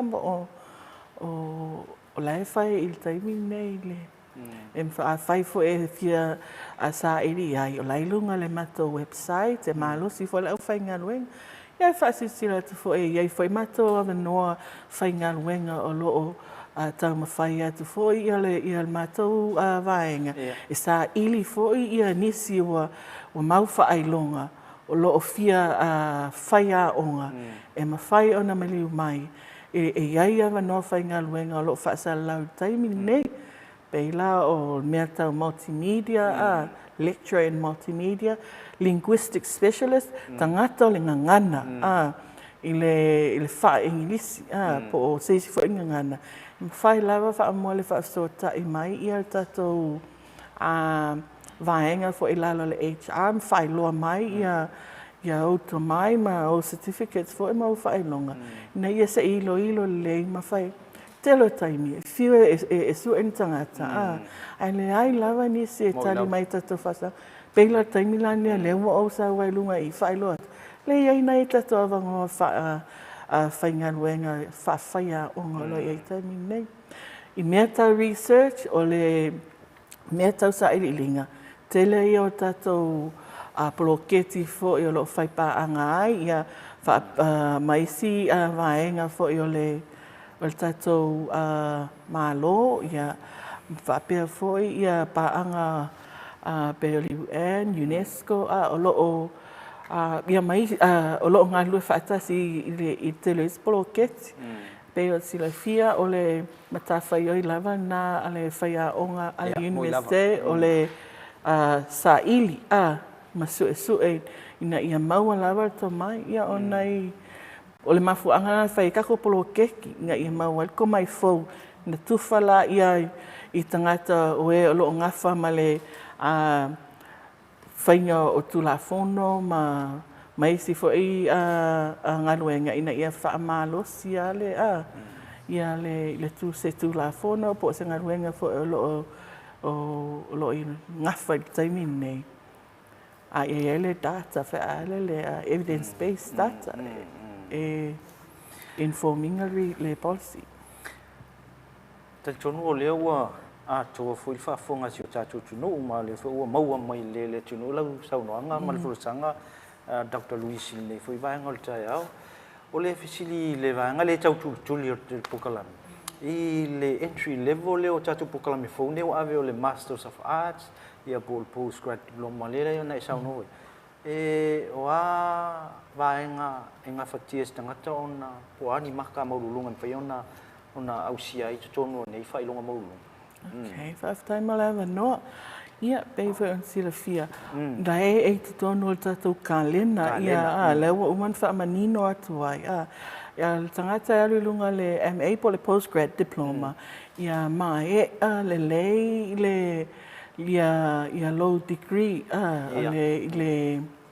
ia le BA lea po o le BA po o sene na au mai la ia mai si a faifo e whainga ruenga mai umau references manea na e ilo le faculty e ina vaenga o la to nafa na o le ilo ina pe nga fatia e oe lea o la e sau e tusta sanga mai e te fialu el po kalamele a faifo e lo malosi e iai fo el fautuanga e ave iai ina ia wha malosi ai ima a mai ilungo le level lea e ave lava le fisosoania le matou vaenga ina ia mawhai ona awala mai tangata e tōsina mai ma to e whawaula na onga o leisi la taimi leisi la matou pehi on sila fia o le to tele o matou whaia onga e tele i o pūlo e la whangaina ia whai o le whaia onga o le whaiva o le whaia onga o le whaiva fo e o le tustusi o le sa ili o te fia whalau i loa ia se tasi fo e o ngā luenga wa umanei o na tatalaina se tasi fo e o matou whaia onga le tamatai fo i le tō le whamai o le tō whamanin. Ia po o le whaletua fo i Dr. Mercy a siu maliko. E ai ananga luenga ia wa umaneo na whamae a ina. Lea lawa iai tai au ne pe sila mai fo i Ia tusi e lua o le tusi le si lea so i titi na saula ia o le fionga e tala noa but o tusinga whaapea e lea o maua. Ai moni ai la whaftai fo i le tai whaia o ngā ilona songa malona wa ai i luma. Wa peo o tangata ia wa ai il tātou malanga nei whaatangata. Iai lava o latou nawhana o le wa ai i luma. Ngā maila ia o na oto maila ia o manatu na i tau pōpō ma whai se vai o lo o iai le taimi nei i tātou o langa whaitangata. Pela ia nei tusi ia wa ofa mai, wa tufa mai ai tamaita ia whaia o ngai Mercy. Pe e whaalau i loa le ile nei a tai au. Ilana ngā luenga leo le embodying anga tausili ia po values fo i whasamoa. A leisi tusi lea e whaafunga mai le e kalesia fo i metotisi i olo o whai u lea so nei. O le talaanga lea o le whaaliuina leo le talaanga o le au uso whea whani, mai le amatanga. O le whionga ia Mercy, ia mai le tau whafo ia la whaitele. O la ua le ka le sia me tisi la ua o la ua for staff members o le faculty nei. Ia, peo no whea tumo mua. E tele i o het o le kangaka e le ngaka i tufa whaatina, tufa whaawhaia onga. E tufa fo i whale auso. Whaatala le lei. Whaatala le Lei. lei. Lea iai ia le iai le tusi lea na celebrate ele ekalesia vai aso te nei. Ia o la so atu lai o ia o le ngaluenga ia o matua i matou fia lava iai o le awhaonga ai se maliu mai lava ia le fionga ele na tusia ia tusi ia e tala noa. Ia, whaaftai tele lava la ufionga sa uia. Ia, se le matanga o fio le whaalongolongo. Il forsanga tā ua le neita e au. Ia, ai, tatalo atu e mosisi o avanoa. Tātou porkalame lava le nelo whaanga solo i le aso lava le nei maltemini. E sanga a mai pe alo fina ngalo e whaaso i vaenga uma nei. Mai le umai fesili. Ia, mai se voi whaafonga si o tātou fumatapo e mea mātua. Nā pui fia manino mai lau sau whainga, mga luenga mea uma. Ia ai talo ia le lofo le tua moso wa no foi i le voi vai aso to e fio mai malesi vai aso se tau ai le il fai on tau sanga tato fi lo i lungal por kalame nei ai Samoa ia e isi tai foi on ma fai wa tu le ma le fio nga sawi al por kalame a ona ye ina isi vai nga tau lo fa nga solo mai ia ole a fai sina malo longa pu tato por kalame ona se mai la ia i lau sila mal fa fonga o le fale tua o le fai fe au o le tamaita i whaia o ngā universite, o le tuistala. Ia Dr. Messi, ia Siu Maliko. Lea lai sile sila mai pia mai al malolonga. Clean hands, save lives.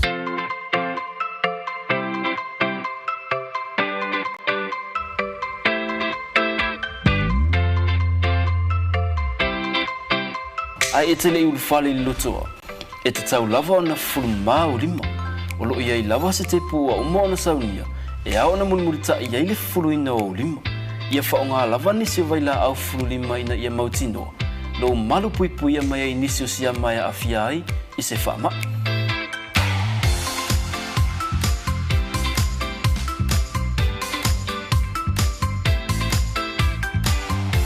O li tu o le whaonga ina fo i o tatou whale le tā ua e pe ona sila fia.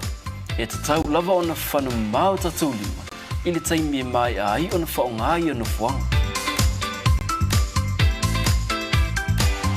O mea ai matau mawha ia sa o loto mai siama. A mata mai le fulu mamao o lima. E tele soifua o le ala vea ina mai i whaamai. Pe a whaonga paipa ua mai o na whausia. Ia sa o loto le fale ai mai siama. O no whaanga whai tele matumutumu e au pito silio na lamatia. A wā e to o tele tangata o le auia. Whaonga paipa olo I tutonu o le tātou lotoa. A ea nga I le pasi, fufulu mua o lima. O le pasi, o nino foanga wā pia e whaingo fie o na pepesi ai whaamai. E mawhai o na lavea ina ma whaasauina pe a whata ua a wala ma whata ita inga. Fufulu ma lima, o le aunga lea ma le whaamoe e ao o na whaalau teli.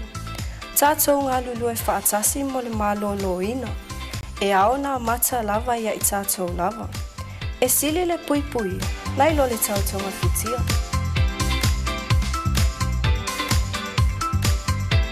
Lima ma, whasau I ngai leola.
Ua tātou wheloa I le nei tai au manuia I le polkalame o le Maleifua Mai Samoa.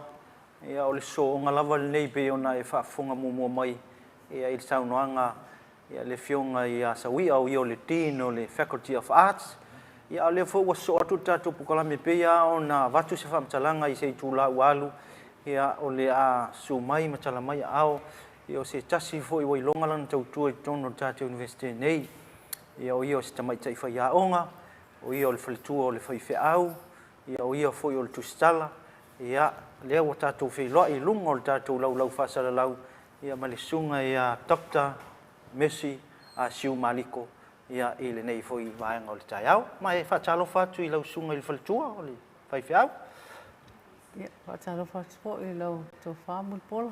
Ia. E se po I tātou a po kalame nei o Maleifua Mai. Ia Maleifua Mai Samoa. Whaatalo whatu tau ia malau tau mamalu nu atu ia. I sa mawhai ngāro tātou atu nu e leo o ieise. Leo le au auna. Ai whaatalo whatu suafa marumalo tātou wali I o Iesu Keriso. Whaafitai tele. O le fui esi le sila le tātou I kalesia o lo whea ngai mal konfrenisi ia ua whaavanoa lava o taimi e te sumai ai. Ia se I mo fui se talanga o alfa fonga tapua ia sio tātou atu no. O le nei tai au. Ia pe ia o na utou silisila mai Samoa. I tusi nei o lo whapena o na tu atu I longa o le tātou lau nei. Ia manisi o vaenga ia te silisila mai ai. O le autu na o le whatalanoanga I le nei tai au. Ia ma le sunga le tamaitai fo mai. Ia po le sunga I le whalitua. Ia au ia foi o le tamaitai whai a onga I tono o le tātou sau whainga lea. Ia o le Faculty of Arts. Ia ve ia nei tai au Messi e watu ai se fisili ma le nganga whaaloalo. E tu langa o le nei ngā luenga tele o silisila mai ai le atunu. E lua ia tusi o uma o na tūsia. Ia o se ngā luenga tele sa fita tunga iai lau sunga I le whalitua. Mai o talitonu fo I whaamatalanga o le tusi nei. E pei o lātou o se vaenga mua mo le silafia le atunu.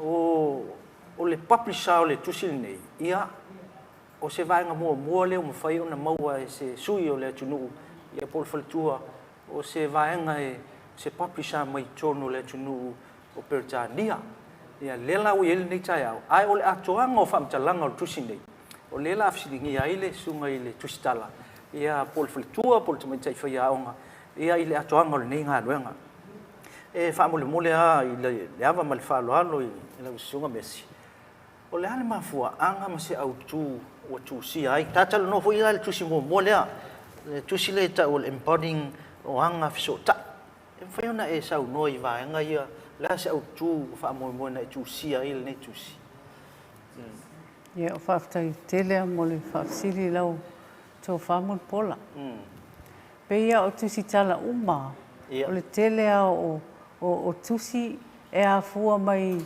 ini mea po ni tūlanga o wa ai e tangata. Ia. Ma o se mea fo e nau i ele loto e te tau ona whaasoa atu. Peila o le hulu tala o tusine embodying anga tausili, o le embodying lo na winga pe o le whaatinonga, lo na winga o le ola ina o values po o anga tausili. Wala ona o tau mawhai e ta ofi pele upu whaasa moa leo le anga tausili. Nā ngai mo i lava o le values le whaapalangi. Ai nā te le o maua le loto ma le ano o le winga o le upu anga tau sili tātou wanga nuu ma le whaakirisiano. O le mele walei ona o tā ofi maupe i le upu lea. Ai o nei tūsinga, o lo whaavae mai au suenga i le o doctorate, ia po le PhD sa whaia i University o Otago. Ia ona o tau whailola ia lea ona na maua lea wanoa lea ina ia awea ma se tusi. Ia o tatono au ia. Whaingatai na o tala noa e winga i le tusi nei leanga o loo tatonunga. O le whaamanuianga mai lea tua. Ai o le tu singa fo i o loo si tia i le suafa o lea tua. Ona o lana taitea inga. Ma lewa mwhai ona tino mai nei whaamoemoenga. Lona winga, lena mo embody ia values ia te au. A mata mai lo o a inga, a mata mai nei o mātua. Ia lewa o mai tono e ka le sia ma le university. Ia pei o la a sione wese le. O le lalo langi o la umtanga luenga. O i nei le university, na o i loa ele, le tatala ele li o avanoa. Ia lewa o toi fo i mai a whaonga ina ia mea alofa wa o mai le tua lewa pe o lewa tino mai le tusi nei. Ai o te tonu fo o tusi nei, ele ngata o lo tala noa ai i anga tau sili ia whaasa moa ma whaakirisiano. Ai o lo o tau mawhai fo ina ia ground ia anga tau sili e tātou anga nuu whaasa moa ia tilo le tu whaakirisiano. Whaape whea ona ola ina ele tangata sa moa ia matangata pe o au mātou nei ele o wha pito foi i tangata nei tu singa. Ona leana na whaisu suenga le Samoan Public. Sa walu whai interviews mai vaenga ese uma Samoa. I te tono mtanga luenga, te tono universite, o te tono le lotu. O lo o awhia i te tono o le tusi nei ia lato wanga tausili. Leo o filfilia i anga tausili e 5. Leo le whaaloalo a mi o tonu so ala o pule tau tua ia ma le alofa. Pei o le 5 lea, wana no whapea o le core values. Leanga o mea ia na maua mai suenga. Le tā ua ele au suesue. O primary data ia. Leanga o mea na sau sao mai fofonga o na o whairi ia interviews. Pei o lesi tā ua lea o le tusi nei. E mawhai foi ona avea ma whaasino ala i o tau mawhai e whai suenga. In māti nae ai ele tō mai. E mai se ale alunga i lunga o le aoonga. Mai lalo al bachelor e o i lunga i le doctorate level. Ia malo whaaloa lava. O i au leisi la tusi moana lea. Se ia tafsina mua se tusi lea ni tafaso solo tu le fa mole ai le sunga le falkua le sikusi. O le tusi lea pe ona i sau noa lo tele ni values o i tono le tatu o le tusi lea. ma e se foi le matongo fio le tala anga le te sa no yai il tusi o le ase umi sa e o alena sa no le tusi ngolo fa ilonga mawalunga le o fo mai o to fa manino po lau PhD la se umi sa e fa yelin ngal wenga tele malenga nga fa lo Whaftai mo le whaafsiri lau tau wha. Pe tu sa mare tolu tau sanga o tau tu whaatasi leanga o le Lexington Press. Ia. O a publishers ia mai whafo. E la tau ta iala. Ia. Io ta iala fo ina le fia ele ini short kata tātou sa mo e kami aku I, tami fo I. Ia o tamai mai whafo. E ia e la tau whaasino ala o na muli ta iai.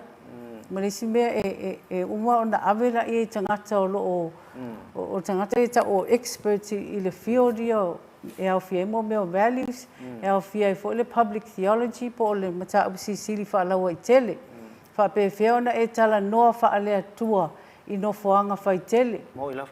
E le na o sila fia o lea tua, e wha pe fea ona mautu I a lo wha atua tuanga. Ai mai se lava I tūlanga tau mata upu wha lawa I tele. Ia pe tolu a tau sanga lena. Tau tu wha atasi e tusi nei. O le atasi e le si tusi. O le tusi le tau o le the history of the Samoan Methodist Women's Fellowship po le auso Fealfani. O tusi nei pe e wha pitol tusi nei. I le tala anga o le auso Fealfani. Ia atina I le kalesia me tisi mal sisi le mai Samoa. O le au fisilia tu male nganga wha alalo. O le a ni vaenga tā ua o le tonu o le nei tūsinga. Ia ua loa fo I lo sui fua tau tua le kalesia mai te manino a tua fo I values wha au so Fealfani ia. Ai si a mai an se wha amtalanga tā ua o lo tonu o lau tūsinga nei. Male nganga wha alalo. Ia, wha tai tele a mo le wha fisili. Mo le wha amalama ina. O le tusi nei. Tisa e elo na komiti. E leia le manino tūlanga lea. Sa tofi le komiti e waaia. Le alualu luma o le. It was supposed to be a translation. Wa le na wha Samoa. Ia na o le wha moe lana ia translate sao. Translate mele ia le wha Samoa anga I le wha Peritania. Pei taila I se vai o mātou nei wa o ina whaapitoa I lea tūlanga. E iei mea e tau ona mātou whaamaoni ai. Ia. Whao ngā ia mea alofa le li. Ia lea lau o mātou tā ngofi ia I mātou toi whaatūlanga le lei. Ia ma tuulo ia nisi mea ina I whaamalosi ai le tusi. E le utele whaapea tu e le o malosi. Ai whaatangata sue. Le wa pe mātou nei le faculty o tō wha manino. Tu sa le wa tui ai le meta o le tō wha e manino. Ai ala na manino tō wha le anga ua wha tūlanga le lei. Mai loa lona amatanga, I loa fo I lona taunu unga. Ia ai ei le komiti sa ofia ai ia whatu o sea. Ia taitai o le mātou au uso metotisi. Wa taunga le mai tala whaasolopito o le au uso metotisi. Ai o lato tanga vaipo o le moto. Ia Fealofani. Ai o mela lewa matu tau whai ei. Ina ia clear ia mea whapea. The history of the Samoa Methodist Women's Fellowship. O le au uso metotisi. Wa pe o mele wa ei nei. O le au uso Fealofani. Ai I le tala whaasolopito malona amatanga mai, o le au uso metotisi, o lona tanga vai, ia Fealofani. Le foi laua a mata mai ai le amatanga, o le e lala mai le le taitai o le mātou faculty. Ia o le tamaitai fō mai fo o tala whaasolopito. O mele o fia e al mātou e ka le sia, ai mai se le au uso. Ona o lea ua susu atu ia le matua o whaiva. O lana ia lea specialty, o lana area lea. Ia lea sasau noa fo I tatala aloa, ia nei wha moe. Ia mo uta tonu e au ia. O le tātou mission, Samoa, tau whaafonga, o tātou mission e leo toi limited. o tātou mission o lewa o broaden, ai se a, leanga o Samoa e whaavai le atua, whapena fo ila ia mea, i tusi nei, lewa tau mwhai ina ia whaaliliu whaapalangi, whaaperetania, ma o fia ai ia na isi o issues ia wa take on ele auso me tisi e peila o le Thursday in Black e te ai, i sa wanga matanga, i tamaitai i whanau teine ma tina ma tamaitai. Ia o le mata upule le wa fia tonu i. Ai o le saola o le auso me tisi. O le wa tali atu la tau ma si o manga le i tātou. O tātou waia whame o sa moa whaavai le atua. Lea la ua tali atu, whaapopo atu iei. Ia o onga whaatusipa ia. Ina ia tau mwhai ei e fō ia le whaafita uli nei o sa wanga. Tono a inga. Te tono o so se whaala potpotonga. Wa iei a sa wanga i mea uma. Ai a tātou oli le li. Ia ina ia se mea whaingata. Ai Maleifua mai a ina ua tātou se ese. Ma tātou whaasina manga. Ia o se whaasoa lea mola. Tali atu wai lau whaafesiri. O lewa mauti no lava o nei ngā luenga te tele sa e whea ngai ai.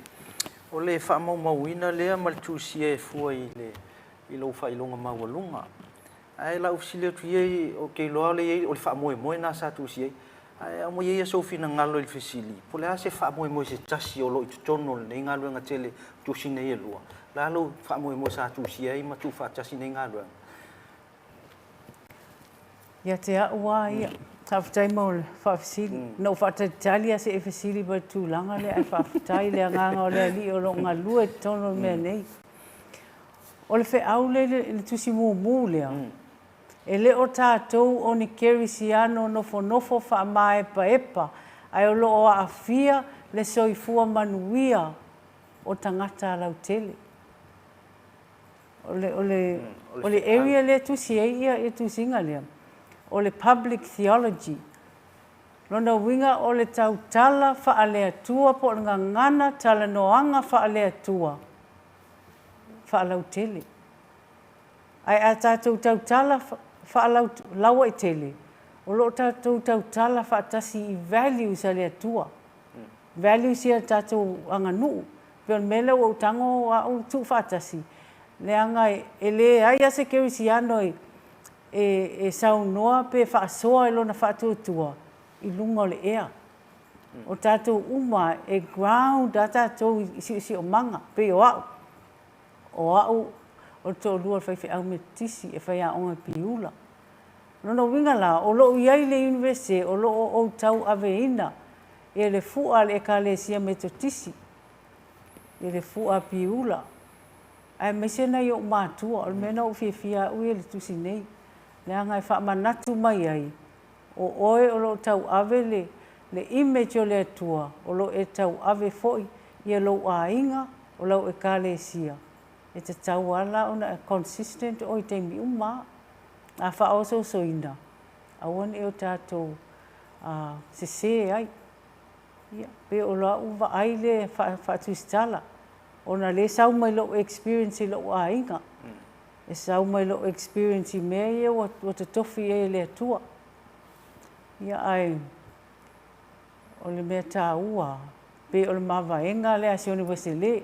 Le lau whai atu le si context i lo te tā ofi maua ia i le sau ni ngā lotu le na o sau ai nei. Whai mai, au ta oto sioni wese le ala a uma lona soifua. Sa si o mia o ie e tangata au whaatuatua. Ai o whaatari po ai o la tu watu e sionu e se le. O oe, a vea oe mawhai lau kusi, a vea oe pule le mea. Ai vai le whaatau waa o mea tu watu e sionu e se le. Whamei sionu e se le. O le mea sili ua ia te i tātou le atua. Ia lau whaafonga anga sa moa. Ia o te tonua uia. Tātou tāo fi mau le tātou whaatuatuanga. Le se mea whainga tai le atua. Mātou ngā lulu e atu mātou le universite ma tono e ka le sia. Ia a tātou whiso o tai pia i luma o le atua e tā sanga ma tātou tāpua inga. Lau whaaloa lava, tai. lau sungal tu stala le tua ia o te mai tai fo mai fa ia onga fo ia le universite challenge fisili mai o la fu ia tali ta oto mai le atunu ia lau fo sanga le ni tai ono ni nga luenga ai mai se a fu le kirisiano e sel ma nga yo le mau ngi kai au e sel ma tango fio le mau le te sau no ia e le o tatou o ni kirisiano nofo ia lo no winga e tele le applying o le nei context fo ile sau no ia le tatou ia le sungal fale tua mo tatou uma lava ai na nau lava le loto e fia fisili ai ono le tatou porkalame ma le uti o le taimi ala vatu ile nei avanoa e mai sau noanga muli mani fa fita uli sa e fea ngai ma le fainga le nei ngaluenga tele ma le nga fa alo ia fa tai mun pola so se fa mo ta ua ele ai mo se fa mo ele ni ona lu tau ai o lo experience o lu tau ia e pe o maunga o vanu e pe o ta ua te tala ino tusi o maunga o vanu sa fea ngai ma o le tusi e ino tusi nei o lu tau ia o mai le tu e fa manatu mai ai mercy I want ingalo ia oi this is about me it's not about you Yellow whaafonga anga Samoa. Te leo le o onga o nei tusi. Le ngatai values. Ai te au fo ia, whamanatu mai ei. Po le a se poto ua e maua. O le poto ina ia whailoa i le atua nā fua i le poto. E le iloa fo isa u whailonga. Pe a whai te le iloa wheso o soani si o tangata. Aua te whailonga tangata mersi. Fa'aloalo i tangata uma. Loto alofa, loto maua lalo. Wa values here lima ia na o ta ua atu lena maua mai te tono susuenga. E interrelated uma. Ele mwhaina e alofa pe awhai te le fa'aloalo. Ele mawhaifuena e fa'aloalo pe awhai te le loto maua lalo. Se i vanga nā ia, tātua tangata soifua. E ia personal agenda tangata ia me la nai leo o ietu singa lea. Leanga na oni mawhauwhaunga e tātia atu i o tafa. Ai o aua ia le twistala, whaafetai le atua le nei whaamanuia. Lea o sapaia whaatua ele, ai vi ia suafa o le atua. Lo whaalala whaafetai. Ia, whaafetai tele, o le polkalame ma le whaatano ingo le twistala po le tamaitai fo mai whaia onga, o le whale tua, o le li whaife au le kalesia me tisi. Ia, moli le nganga whaafetai tele nei vaenga o le tai au i lau sunga i le whale tua, mo le nei ngā luenga tele. Salo leo ua mafuli tai au sa unoa iai nisi o to'o ma tai o le universite, me se foli tai o sau whainga sa unoa i whaafetai le nei ngā luenga tele. Ai a vea foli Port-Kalame Maleifua Mai ma le tātou TV e whaafetai e foi, ma toi ma moli le whaafetai tele, ia le nei foi ngā luenga tele ua maea. Ia e ele la ngona i lau sunga le whalitua mo nisi awa noi le lumanai o whaanga solo pele nei Port-Kalame, ia manai a pele whaasoa i vaenga uma. Mai se foi o sofina ngalo le tāhua, ia mona ia li mata mai tai a onga o lo whaafonga msisi la mai, ia i nei ngā luenga, mai se foi le whautua atu le whalitua o le li whaife au pole ta mai tai whai a ngfo mai. Ia au no le taimu uti o le tātou ngā luenga foi, ia i le nei foi tai au, ia whaapea toi se whaamtalanga manu ia whamtanga o whianga iai, ia tātou i kālesia me tisi, ia le foi alofa atu le tātou Port-Kalame ma le whalitua, ma le tamaitai whai a onga i le au so whalfani, ia o le lau le konfenisi, ia mo se foi lo le whai ngā luenga sina le tua mana i o tū whalitua, mta ngā luenga se sinoti ma li sea ma sau whainga se o le kālesia, ia i le nei foi vaenga le tātou Port-Kalame, manu ia foi tiu te whai a onga le nei kuata, ia lau sunga Dr. Messi, ia, o se... E se wanoa usul pesi an mato pēr. Usul pesi. E se i whahai oi la tātou Port-Kalame? Se i whahai oi la. Ia, se i whahai le il Port-Kalame anona o le la su mai tu i loma. Ia la whailan sau noanga i le au tū, o le amomoli ele nei whi au. Ia, mo li mata mai ta ia onga. Ia la whaisin tātou malolonga pupu.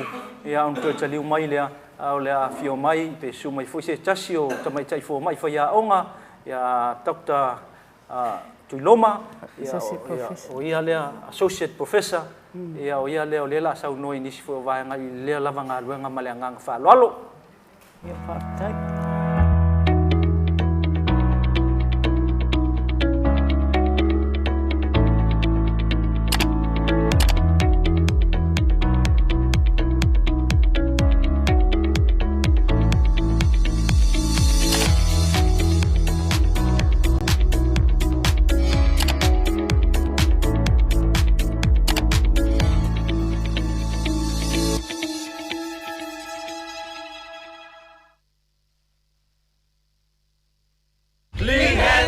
Save lives.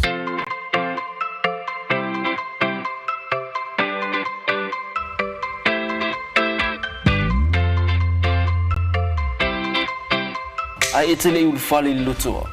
E te tau lava ona fulumau lima. O lo iai lava se te pua uma ona saunia. E ao na mulmurita iai le fuluina o lima. Ia whaonga lava nisi o vaila au fulu lima ina ia mautinoa.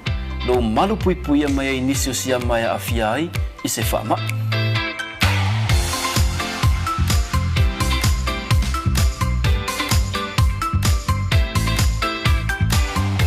O li tu o le whaonga ina fo i o tatou fale le tā ua e pe ona sila fia. E te tau lava ona whanu mau tatou lima. I le taimi e mai ai ona whaonga i ona fuanga. O mea ai matau mawha ia sa o loto mai siama. A mata mai le fulu mamao lima. E tele soifua o le ala vea ina mai i whaamai. Pe a whaonga paipa ua mai o na fausia. Ia sa o loto le fale ai mai siama. O no fuanga fai tele matumutumu e au pito silio na lamatia. A wā e to o tele tangata o le auia. Whaonga paipa o lo i tutono o le tato loto a. A e a ngai le pasi. Fufulu mua mua o lima. O le pasi, o ni no fuanga wā pia pia e whaingo o fie o na pepesi ai whaamai. E mawhai o na lavea ina ma whaasauina, pia whata aua a wala ma whata ita inga. Fufulu ma lima. O le aunga lea ma le whaamoe moe e ao o na whaalau tele. Tātou ngā lulu e whaatasi mo le mālolo ina. E ao na mata lava ia i tātou lava. E sili le pui pui. Lima ma, whasau i ngai leona.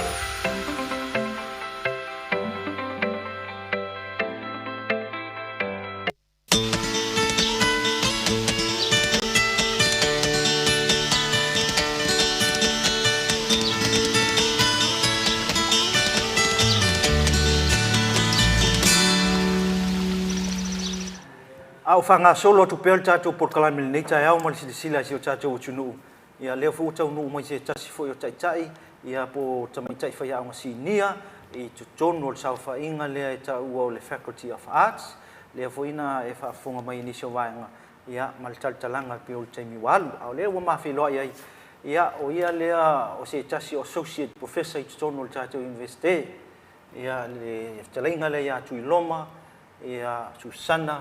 Tawa ia o lo foi lon soifua ia malana au unanga au tau tua pea ia le ngaloenga fa ia o ngai tono tātou University nei ma lo le soifua manuia tui lo ia ma lo la to famul pola ia fatalo fatu fo i le mai mo mai sa mo e so lona tafa e fia o le langi fa ona mo mai nei fa salona ia talo fa o le va kau kere ko fei lo ai so le wa vai fa tai wa tatu tu fela nei aso wa mo pelo soifua la nei mali la le ia ma soifua manuia ia e fa tino i fo inga luenga ma wa unanga pe o le tai au o le fisilia e tasi alta fisili wa ke lo le wa o le o mona te pena to le si vaenga le nga luenga tele nei o to atu si sila mele tunu a le fisili male nga fa lo o le ase ta o le nga luenga tele male fa mo ta to le university ia fa sai mo pola mo fisili ia e lua ni vaenga o le mea mua o nei tusi o mai mo mai ai tanga i mai ai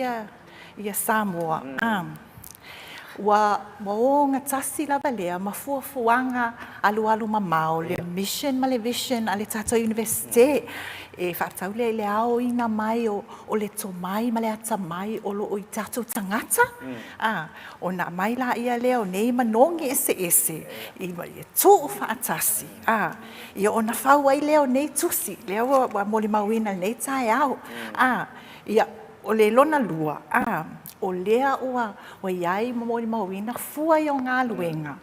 Ua tau a aoina e tangata Samoa. Mō Samoa ma tatou walo ma whanau. It's by our people for our people. A tonu e tautu mai ai fo'i le apa atu i papalangi. O lea ua mawhai e Samoa. Pei whi on tatou tuta o tasi. Ia lea fo'i ua mawhai ona amata ona tuu whaatasi e ali matama ita i Samoa. Ia nei oa o mawhauwhaunga. Sau staimi ia ona tau au atu lea ile whale le tatou library le puna oa. Ia ona whaaputu ai lea. O nei manatu ia wai e sa ole fetalai ngā stasi o polofesa. E le ia se umal nei o langa o la pea a ole a ola i whaamaumaunga ia. Ia o tali pupu atu nai. O lau fionga foi o se tasi o le associate professor i vaenga leo le o onga me Kauchakofi. O le asa usili sila le ninga luenga. O te le se saul ngā luenga nei mo lau o foi au langa. Ioi, whaafitai mo le fesili. O le tali pupu atu. Pei o le tusi lea. O le tala whaasolo pito le auso whialofani. O na oa o le katoliko. O le fat ana o le fai tau mo o te le whaapea uia. Ai o le auso met sisi whialofani. O ne na fai e tina wa mo atu Samoa. A le ai sa a mata mai lava ino wō mai ia fo ingi ka o mea misi o ngale ma o mai le nei. Ai wai le pe o le mea te le na le na mo wa mai au ia wo mala mai o fa o ilo ma fa sa e fa pe ia yo le auso whialofani na fai lo matso Samoa e mato ai ngai ele au met sisi fo el mato ai ngale ai o men no mai fafo ma introduce mai ale wa o fai ai ona oi ma fa fa mauina e fa pe fo wa fo listanga tsa ya nga ele tu silia ia nga tau silia ma la tau ma fai la vai embody ia nga ia tau sili na sauno ia mercy e me se lava le mele o le faalo ma le loto alofa ma le anga malu ma le loto mawalalo so me tele na le wa mawaya o mai i tale noanga nei o isi anga ia o le na sauno ia ai isi anga tau sili o le anga fakewisiano wa o tanga talotu pete ole katoliko ele upo pai mai ole non practicing catholic atonu ole au nga fo ole anga tau sili ole au tau mafai tu ole ama malosi oi tu na ele fe tau e masitangata mo matua le soifua oi sila mai sio tato no se foi luta o le saunoanga te mai tai foi ang fo mai po le associate professor ya le fio talinga ya tui lo mai le foi vai ngol tai au ya mai saunoanga e fau tuai ia tatu ali mata mai tai ya o il ninga luenga ina ia fa nga te tau i lo wala ngona ia wa o te mai tai foi ya ia tau na vese fau tuanga ili mata le wo mo le singa luenga tele e tau i foi ma wa onga ia atonu o leo o man fai nga luenga tele pe on sauno ia e talainga ia mulpola al taimi lan nei o au fatasi ai ma fana o tawina university taimi o fai tau tu sing nei taimi la wale o matu le library ia matua e borrow ma photocopy fai tau ia ulu fia ai le nganga o le tuai ia te au foi ma fana o tawina ina ia sui ai mato wa mio ia sui le ma fo le anga i luma mo luma na ia o tangata malona ainga ia male tato atu no foi ia e tau foi lau fo tuanga mo ali ma tama tai fai ha o nga male university ato ia wa pe ono fai atu le taimi wa sola o lea ua whai umamai I manongi tu sai ei foi le upo foi le fai tual mato mea strong lava mea strong e o fau tuanga sili lava lea mo tatou utu vai ia I nei tu si ua uman tapena ele fale tua mo tatou uma lava tonu pauleo stale nei taimi ia e si vai ngamun bulia wa leo mana e te lau fau tuanga le ua ave ia limta mai ta ia onga ia me tfuri tatou o finga luenga ai malo lava mo ko kala tuanga ile vanga leo le o tamai tinei kwata e se fautuanga mo li ma tamai ta ya onga fo o inale to fa manino i lau fio mai fa pe fo I male dino le mako faculty o ia na lo nafa male counseling o fa nau ai o tau lava sina upo ia tele le o mal tamau ainga faale mafau ngai faatasi ai ma le tatalo e pena saunoa ia ai le faletua ia Mercy o anga tausili lava ia o le faakerisiana e o faatasi ma o aʻoga o loo taumafai ai le universite ia o se talapuʻupuʻu atu na lau pioga molipola faafetai mo le avanoa ia molipola faafetaitele le pokalame i le pioga i le associate professor ia tuiloma ia Susana Tauaʻa ia mo lenei foʻi avanoa tatou feiloaʻi ai ma faafofoga mai foʻi le atunuu ia i lona finagalo lea ua fola atu auā le polokalame o le Maleifua Mai ae manuia tele fai vo lenei kuata e faapena e foi le tautua ma le auaunaga o loo faauau pe alii ma tamaitai aʻoga o lou tuvai mai tonu o le tatou laumua i papai galagala ia o lenā ua faafofoga se o tatou atunuu i lesi foʻi vaega le o le polokalame a o lea la tatou see atu ia mo le tauaʻaoina aloaʻia o lenei galuega tele ia i le fioga ia nanai avalogo togi tumipopo o ia lea ia o le faaululuga o le maota o punaoa ia po le tatou chief librarian a le universite ao Samoa ia o la seʻi sina malologa puʻupuʻu ia ona soʻoto ai lea ma lesi vaega tāua lea ma le agaga faaloalo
Clean hands save lives.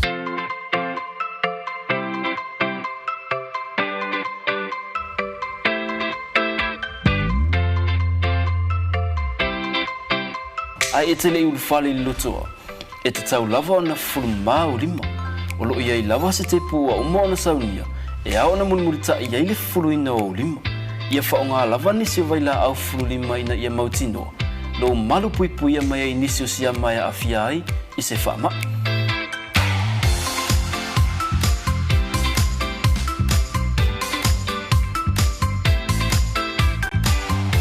O li tu o le whaonga ina fo i o tatou whale le tā ua e pe ona sila fia.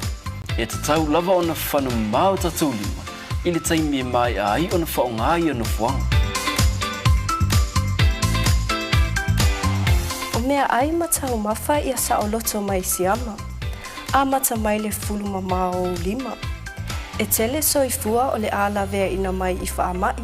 Pe a whaonga paipa ua mai o na fausia. Ia sa o loto le fale ai mai siama. O no fuanga fai tele matumutumu e au pito silio na lamatia. A wā e to o tele tangata o le auia. Whaonga paipa o lo i tutono le tato loto a. A e a ngai le pasi. Fufulu mua o lima. O le pasi, o nino fuanga wā piapi e whaingo o fie o na pepesi ai whaamai. E mawhai o na lavea ina ma whaasauina pe a whātaua a wala ma whātaita inga. Fufulu mama lima. O le aunga lea ma le whaamoe e ao o na whaalau teli. Tātou ngā lulu e whaatasi mo le mālolo ina. E ao na mata lava ia i tātou lava. E sili le pui pui, nai lo le tautonga fitia.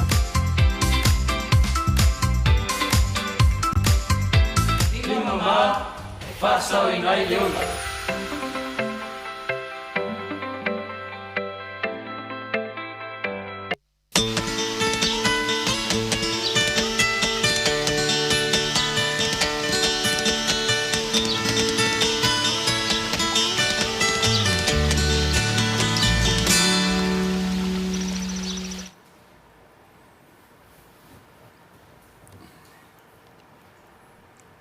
Ia, vele nei tūlai.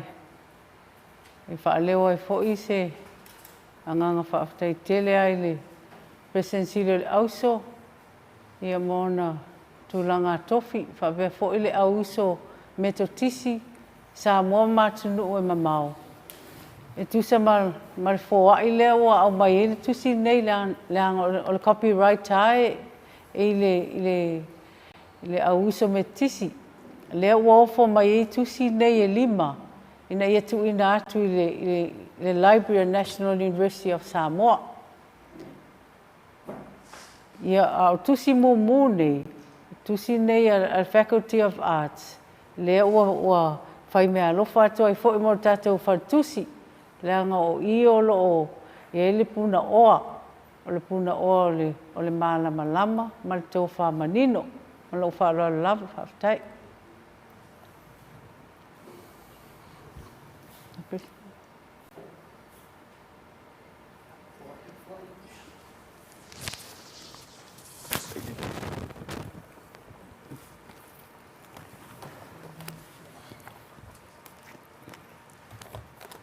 Ja, maar ook zoveel van.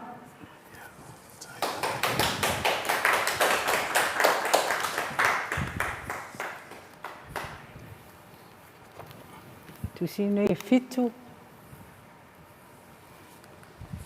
Maar tu zie je, maar team, maar Faculty of Arts.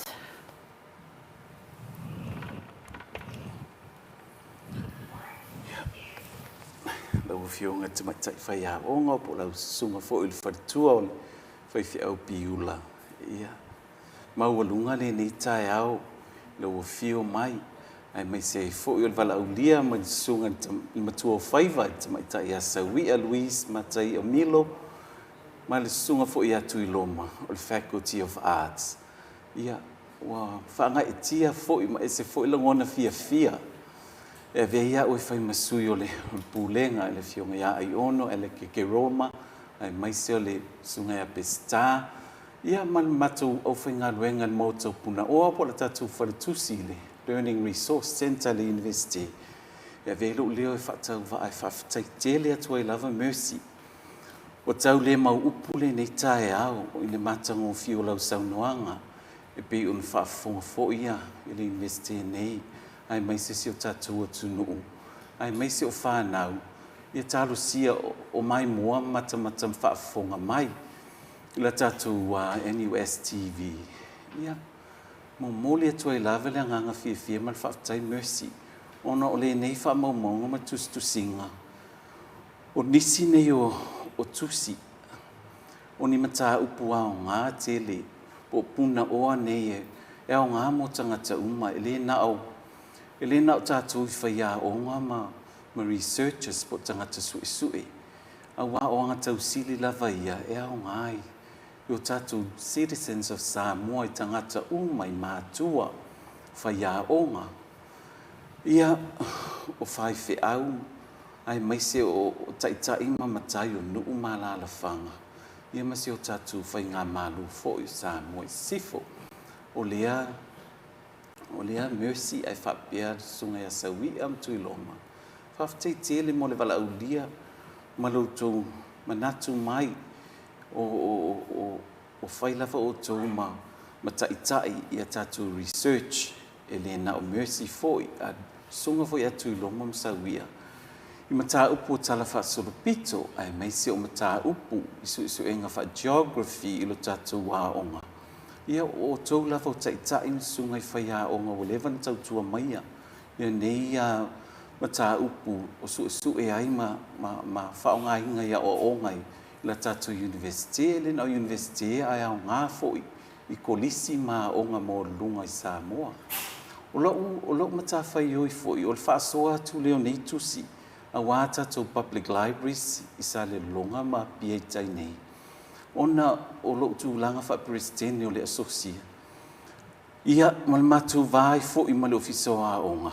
E tau mo fai lava e a wa fa ma popoina tatu publications o sa mo lava ia o le atu la ititi. Mai e tatau ia tatu umona na fa ma popoina tatu research mta upu mtustusinga awale lumanai o Samoa, preservation of our history and heritage and our culture. It's in the information. And of course, our leaders, our educational leaders and institutions, all will value these books and information. I atatu faltusi po libraries. O lea te talo atu ai foi, i tatu Ministry of Education e alofa mai. Ia a fai foi atu book launching, ia mana tua mai, whaasoa mai. Ai mai sei foi o tau corporate plans, mai si lava mea. E le o whaalonga tu lava o invite mai atatu faltusi. O lea o la utango. E whaataitai atu le tūwhai nā tu tusi nei, o nisi nei o tusi ia tātou libraries. Ia tarsia ia o ngā isunga i whai a onga, ma whai tau ai fo le public.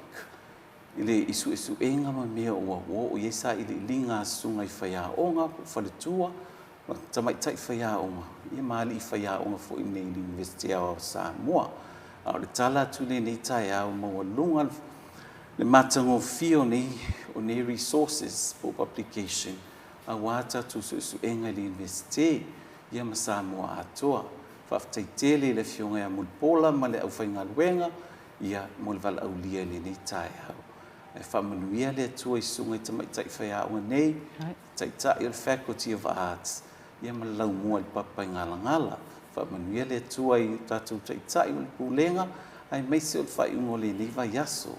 Ia o tala tu lea a valongo I le nei tu waso ai manuia tele o tatou waso so I fua.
ai e tele ulu fale lotoa e te tau lava o na fulma o lima o lo ia I lava se te pua o mona saunia e ao na mulmurita ia I le fuluina o lima ia whaonga lava nisi o vaila au fulu lima ina ia mautinoa lo malu pui pui mai ai nisi o sia mai a fia ai I se whaama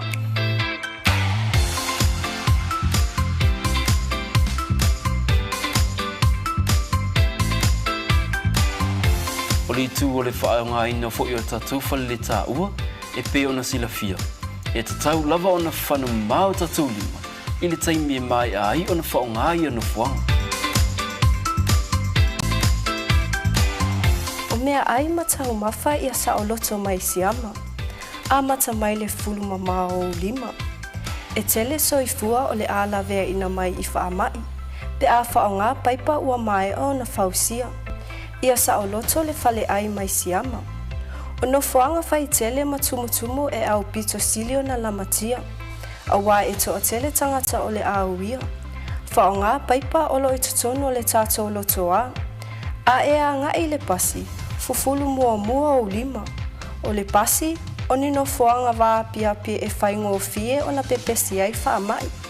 E mawhai o na lawe a ina ma whaasawina, pe a whata ua a wala ma whata ita inga.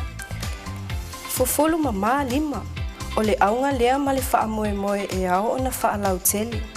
Tātou ngā lulu e whaatasi mo le mālolo ina. E ao na mata lava ia i tātou lava. E sili le pui, nai lo le tautonga fitia. Tino mama, whasau i ngai leola.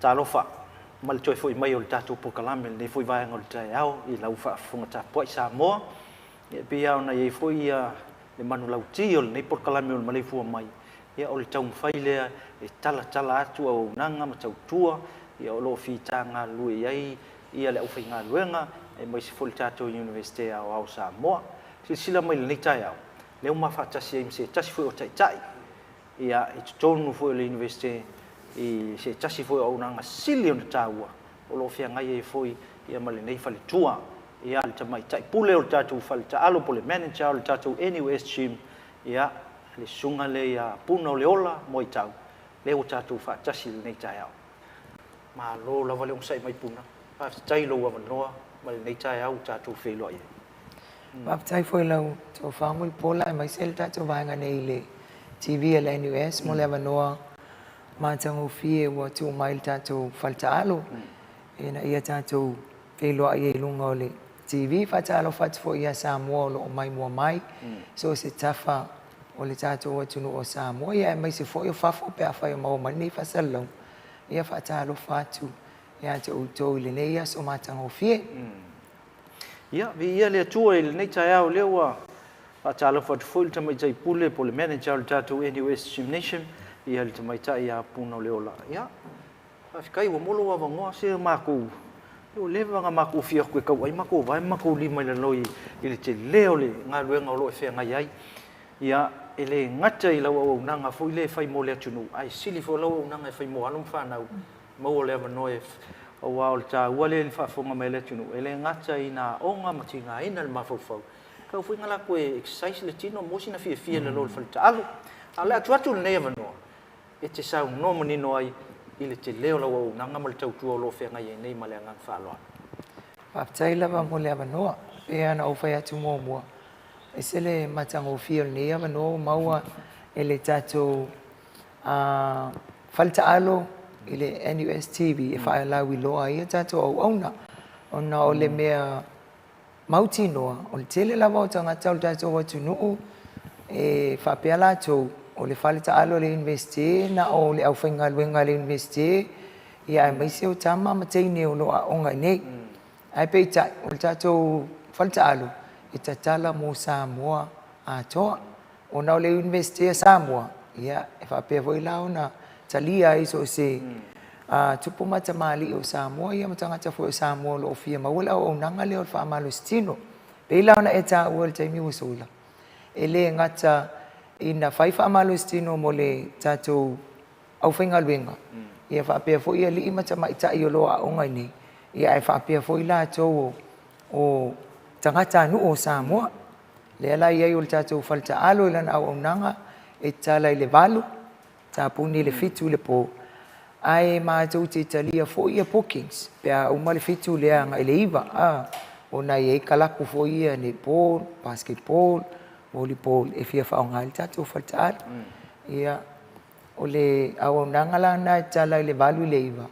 Ia o tamaiti po tamam teine o tātou waonga e amata le iwa o na umale lua. Sua tu I lalo o tongia la tu tupe yon whamalo stino I le volleyball, netball, ping pong, weight room, squash. O le mea sili ona mana ia mulpola. O le tele o nisi o along whanau sa o mai tuloa sa tino puta. Pe tai o le taimi nei. La wo wa iwa ta alo isi kalapu i Nepal, ma voli ma ai sa amata tu la tu o langa iwa i ana isi along whanau e o mai. Fa pe ala tu na ole o ngole poto salalau. I tonu i nei le investele ai. O lo a o ina i foi. Ma lo tau sia o lo soifua ma lo loina. E ala le tatou faltaat. Te le ala na o nisi ma tau fitaui. Ua mana ia o la tau tino ona ua taalu ma au ai atu i kalapu ia ua taalu ai. Ia le ngatal na o tatou whaamalo stino ia whai le afiafi. E lua tatou senga e whai le asonga fua so lua so lulu. O le senga o le fast full 5. Ia ma le senga o le 5 full 5. E lua la senga na e whai le asonga fua so lua so lulu. E awa ia so se isia e talia ai. Ne foi la o le me fia. O te tele ai la tau o mai tatou senga le fast full 5. Ona la tau tala. Mana ia le senga le.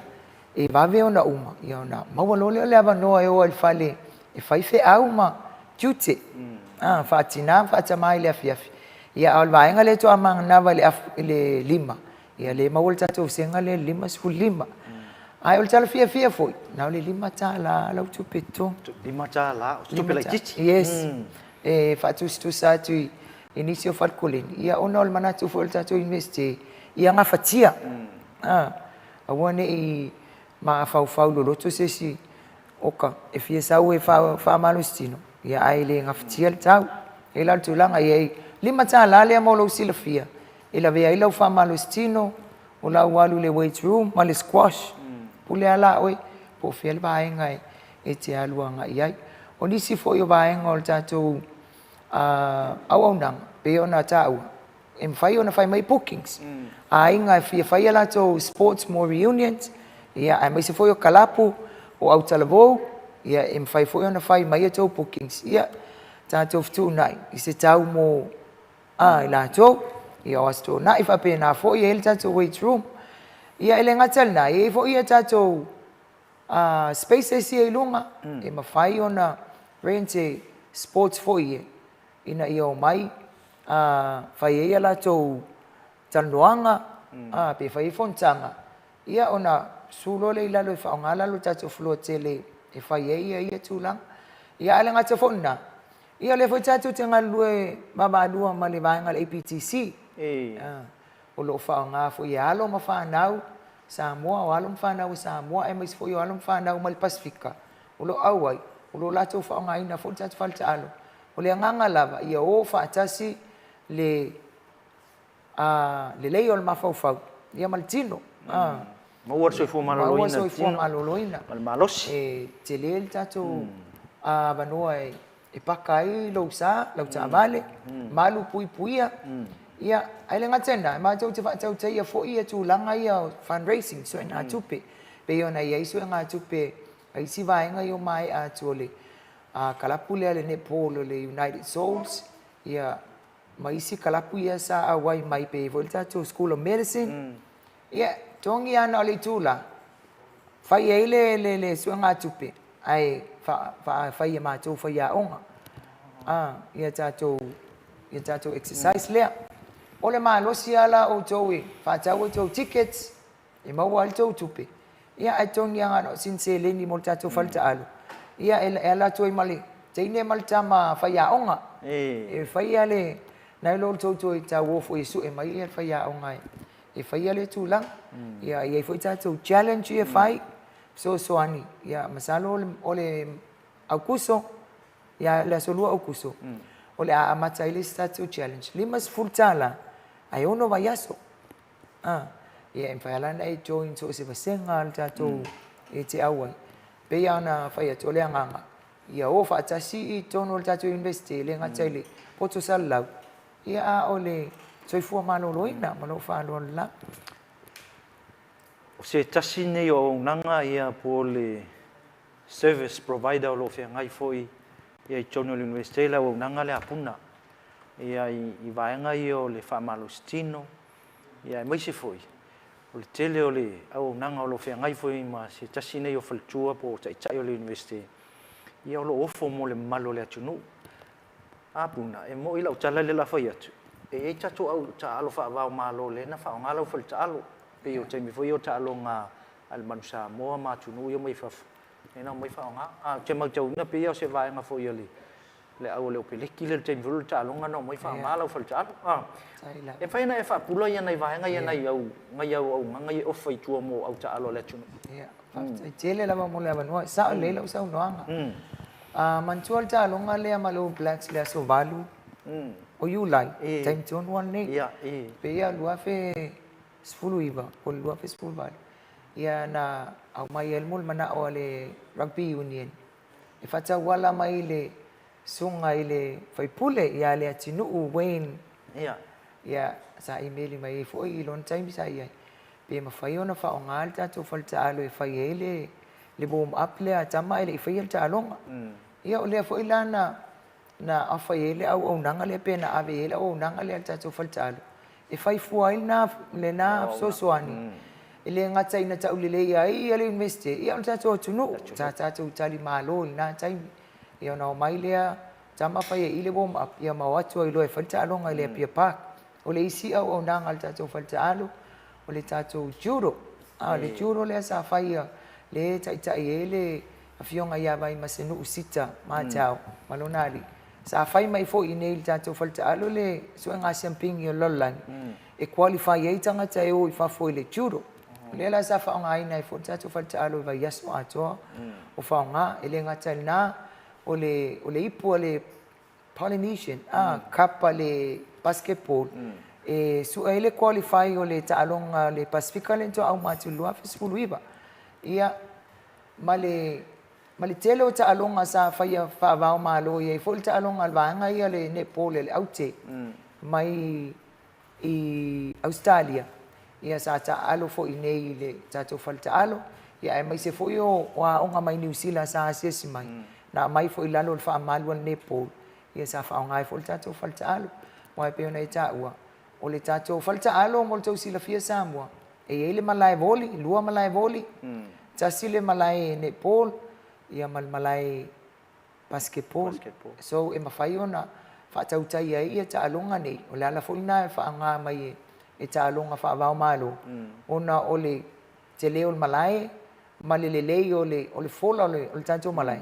e lunga lea o fua whaavao malo pe o le tūlanga le iai ia ai le ngatana o le vo isa fai ai ia ta alonga ile lua fe malfitu pe o mafua ngale en fai el ta to falta ia o le fai o le lua fe malfitu ta alonga al Pacific ia ma ta alonga al Pacific le na mai atu le lua spulu iba lo no winga e tele lava ia ta alonga fa va ma lu sa fai ai tono ta falta ai pe vo no fai atu le anga ta to falta o lo la via standards po fua fa tau al va fa ma va fa malo i talong o le si va nga cha ua puna o le fi si le malenga nga falo o le au finga luenga le o lo fe ngai nei ya wa moni lava i tele yo activities ba nga luenga mauna e pi fisili ai le au finga luenga wa o le stanga cholo ofo fu o tele o taimi e au nai i nei va senga la ya cha ro va senga nei fa malustino i la via le sumpa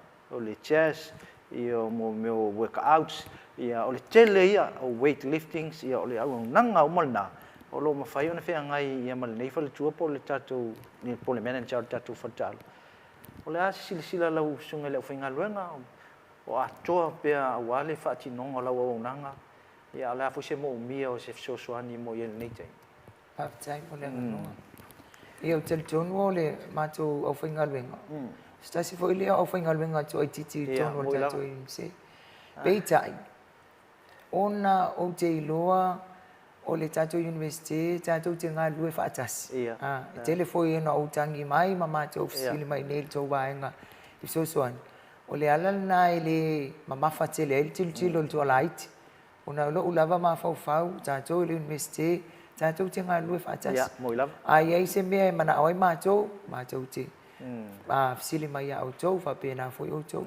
Ai sa leila sa noanga na to rua le au fainga benga la ai a le tele yo tatou po kalame tele Ia ai whamoe ai lea tua. Tātou tangata Samoa. Tangata lotu, tangata Kirsiano. Tātou te whamoe ai lea tua e whaasua mai le maa losi. Le poto ma lea tamai. E whaatino ai ia tu te mtofi. Ia malama fo isia o whainga luenga i le whainga tā o le ngaluenga o lo whai. Ia whaftai ai o sila mai mua mai le tātou waenga le university. Ia. Wow. Tu sia foi lá to ila lo vaso le sa foi fatal noanga appraisals ia msalo foi lá til lá foi tang itu to ai la to tu lang ai o lau sau noanga sa o le lau sau noanga ai o le nganga ia ina ia fa so atu le ngatal tato investir tato watunu ma o le nganga ma o lunga na le ia fais au nanga mo le atunu au na o tato watunu ia o fai asina ma o lunga ile fama iole suka mal toto maulunga iole anga maulunga la le ia tia umal pulenga le university mal afanga luenga le university fai se tato sau ile tato watunu ifata wala tu i tato onanga e u ia na tele ai ale langona em fai na fai pe anga lu fata sia tato le university ne ia pe se talia tu nai la usil. Ia tel le fiatal no mai tel fisili ai mo fo le stai mi tato fatal no nga mai e ton fo ile umaya va no ne fa la ulanga ia mai e fo sport kala mi tato TV lo fa nga solo mai ai e mana ia fo ila u ia vai o la wa ngal ne pe ia na sao no se mo mi le fa la lo tele ai a ton wala o fo mai fo so lango sponsor tato po kala me ni silu ai maua ia u tickets fo i free tickets em fa no atu itanga te fa malustino ia ai fa la lo ai la o nanga le lai mana ia fo i e pe o lesi o nanga silon chau pe o chau no puna le fo e mai lon chau o so swani tato por kala me nei ia malu manai fo ia na si sila mai le ia o le sila long so ma lo sinde o tato falta alo i por kala me o tato TV le lo manai ia mo ia sau no muli okay lo isi va nga silio nga ka o 50 ko o fa fika uli wo va ai lo faltalo esele to anga lo finga lo fa mama ia o chula fono ia wa la pese foi lo ke pese o kula fongo ia malu buia ia lo va ese no fa nga mama pe te mi uma e moli to fa ma lo tele tato por kalame e la ufionga te me tai pule mi so lo finga lo nga mol ninga lo nga le malo lo o le sino fonga sileo na mama na ia o ai tu lo wa fa fonga le o ai fa le ui le se fo ma e tu fo il falsi ia ona e to lua lo foi ngalo nga mate mate pule ia e sel ngalo e fa tasi ia le mole to el fa malo o mai esa usa no muli fa ai ia po fo fa fika do fe ngai ia mani vai ngai fo ia fo nei vai nga male nga fa lo fa tai mole kisili ia esa o le lo sa no e ui na to ititi e pe no fa ia to ititi nga lu fa tasi wai ele fa pe o le pule no fo ile o ia mo ilava e tavu no so soani a wa ia tu bo tingai na nai tamai tavu no wa lu o salu ruma ma teu se simea mo ilava e o le tu langa fa tai tai o ina fa tai tai ma ia o fa ngalueng le fa pe o tai tai na e so fa ia le te le alu te mo ilava e fa isa ngalueng pe la tu langa na ia ai silsila fo imul pola ne vai tau o tele tau wanga i mene yo fale famalustino i o le ala fo na wa ma tu ti lo fo ma tu o mea ia o taua i le tangata Samoa ona o tele na fe malanga i o tatu tanga i fafu mau mai wa tu fo ila tu isil matango fie mal mama o le nganga fo ila na ma tu ti tam fai ma tu ia mama matango fie ia tu lo tatu fale ui o falta ele mo tu sila fie tatu falta ele a mai ona e fam na e fai lo fa malustino ia na fa malule ma e to sua nga i lau basenga e tangata ia e a onga ni tatu investe a matala tu senga ile a fole limba ia tele tatu fale ta ile te sua tu senga fa malule ia na ia lo le lau basenga o le nganga ina ia fia pe tangata e sua tu ma fa ngata tu fale ia mama tango fie le ngata i fafo ia a tu tonu fo awai e pe ia o mea ia pe no fai atu o leo ua walu lo langi ili telo fa ma ia a le su atu e mafua mai I le mole mea o le tele o le siama. Ia, mo ila. Ia, e tau ila ia tātou titilo tonu tātou whale tā ele o iai ia tātou whasimoli tu lou mea umalawa ina ia mwhai ona whao ngā pe pai solo ai lima mea whapena ina ia sau tangata wa maua umala o nanga ma lei mamatanga o fieto e foi mai foi. Ia a o whawhitauli i le ia ni whawhitauli tele. Nei whawhitauli. Ona o le tūlanga e ala na nei whawhitauli o le leu sa ia o tangata e whai atu. Ia e peia o tātou staff le e whai atu. Fucking a unu le. I lalo le tātou whaltalo. Tātou tū la fono. E ia tātou tū la fono lo whapi le luma e tele iu a fio tutonu. Ia maana ia whai tau le. Ia o le anganga ia tātou ngā lue whaatas. E lei foi se anganga o mātou whaltalo e whaasaua pe tāo fiofi inis leai o tū la fono lawan whai e mātou. Mole le lei o le tātou whaltalo. E me se fo el mal pui pui au tātou uma o lo whapea ona au tō waa atu le tātou whaltalo. Ia ai e whaftai lea tua pe ona uwhai atu. O te whaftai la au whainga luenga i le ngā lulue e pe na o tō o lua. Ia e sel na ngā lulue o la ua. E ustai fo i o le ase mea o te mana awai. E tau mwhai ana i tama ina ia whai. O na mātou te tala noa le. E whai a mātou tala i le mafuanga mo whamtala le ei. Le mafuanga i tauna mā tātou whale mea whapena. Ai o te whaftai e fo i nei awanoa. O le ua whaalau i loa a tili ai a Samoa. Tātou whalta alu. A le University a Wau Samoa. Whaaloa la. Ia, ua tātou o mai le si ui o le Porkalame mai a vea fo i nei awanoa. E sel mā nei o le saunoanga ta mai taipule o le whalta alu. Ia, sunga ia puna o le ola mo i tau. Ia, ai tele ani fisile FFC ia le au nanga. Ai pe o le taimi o le tātou Porkalame. Ia, mai na nau foi le anganga ma le loto e toi fia maua so wa noi le va yaso ma sesi va yaso. Tātou te tala noa pea. E au mai te se ia va none. Ia ma mai foi neu fau tuanga fa so fu malolo ina ia lai fa malustino nei te fia nga iai. Ia ai atonu ia mo sesi va noi il fa fonga ma sisila si o tātou tu no ai mo le tu le nganga il fa te tele. E tele foi le pisi au fia manga luenga. Ia le lavu fa va none nei taimi o e fio mai. Ia le vo fa fonga sisila le tu no i lau au nanga, ia, tau ia na mātou whape, manu ia fwoi ngā luenga o whenga iai puna, alof te leat fwoi i na iuso peni, ma sta mo toi tūl whenga i fwoi ngā luenga, ia, e anga le fwoi lea tū ia la tū whea ngā luenga o whenga iai, tātou toi whelua iai, e se isi taimi o le tātou Porkalame nei, manu ia lau tapu inga le manu tā mo tai au. Whaftai te le lava, manu ia fwoi le alo atu i tūte mwhai o nei asu. Ia le nasa mō wai whafonga, mai se o lau silsila, i le nei fwoi tai au, leu fai o el Porkalame o tātou Maleifua Mai, ia i le nei foi vaenga le tai au pe ona e whaafonga mai le mai silsila i le whaatalanoanga ma se tasi o taitai o le universite, i o lo whaururu ia i le tātou whalta alo, i o se tasi foi au nanga tāu o i tono le tātou lau mo nei, i le ngata ina i afsosoni le tamau a inga ma le tailinga o se eleni au al tātou universite. Ia o lo makua i fesosoangi i lou soifua malolo inga ma le malosi inga i a koanga le lei. Ia, o le atoanga na o le nei tai au, mo le il whaftai tele ia te oi Samoa ma lau tāpua inga. Ai mo se foi il pūlenga, i le fionga le li pulsili, i le fionga ia profesa, ai ono ale keke Roma, mo se foi lo il pūlenga ma le tātou au whai ngā luenga. Ia li matamaita ia onga, ia, whaftai tele le mafuta mai. Mana tua foi la tō umo mafuta mai tua i maota malawa, ai mo se so staffa lau langi o lo whapenao no tō mafuta mai ai, ia, mātou te whamanui atu i whi au mga luenga.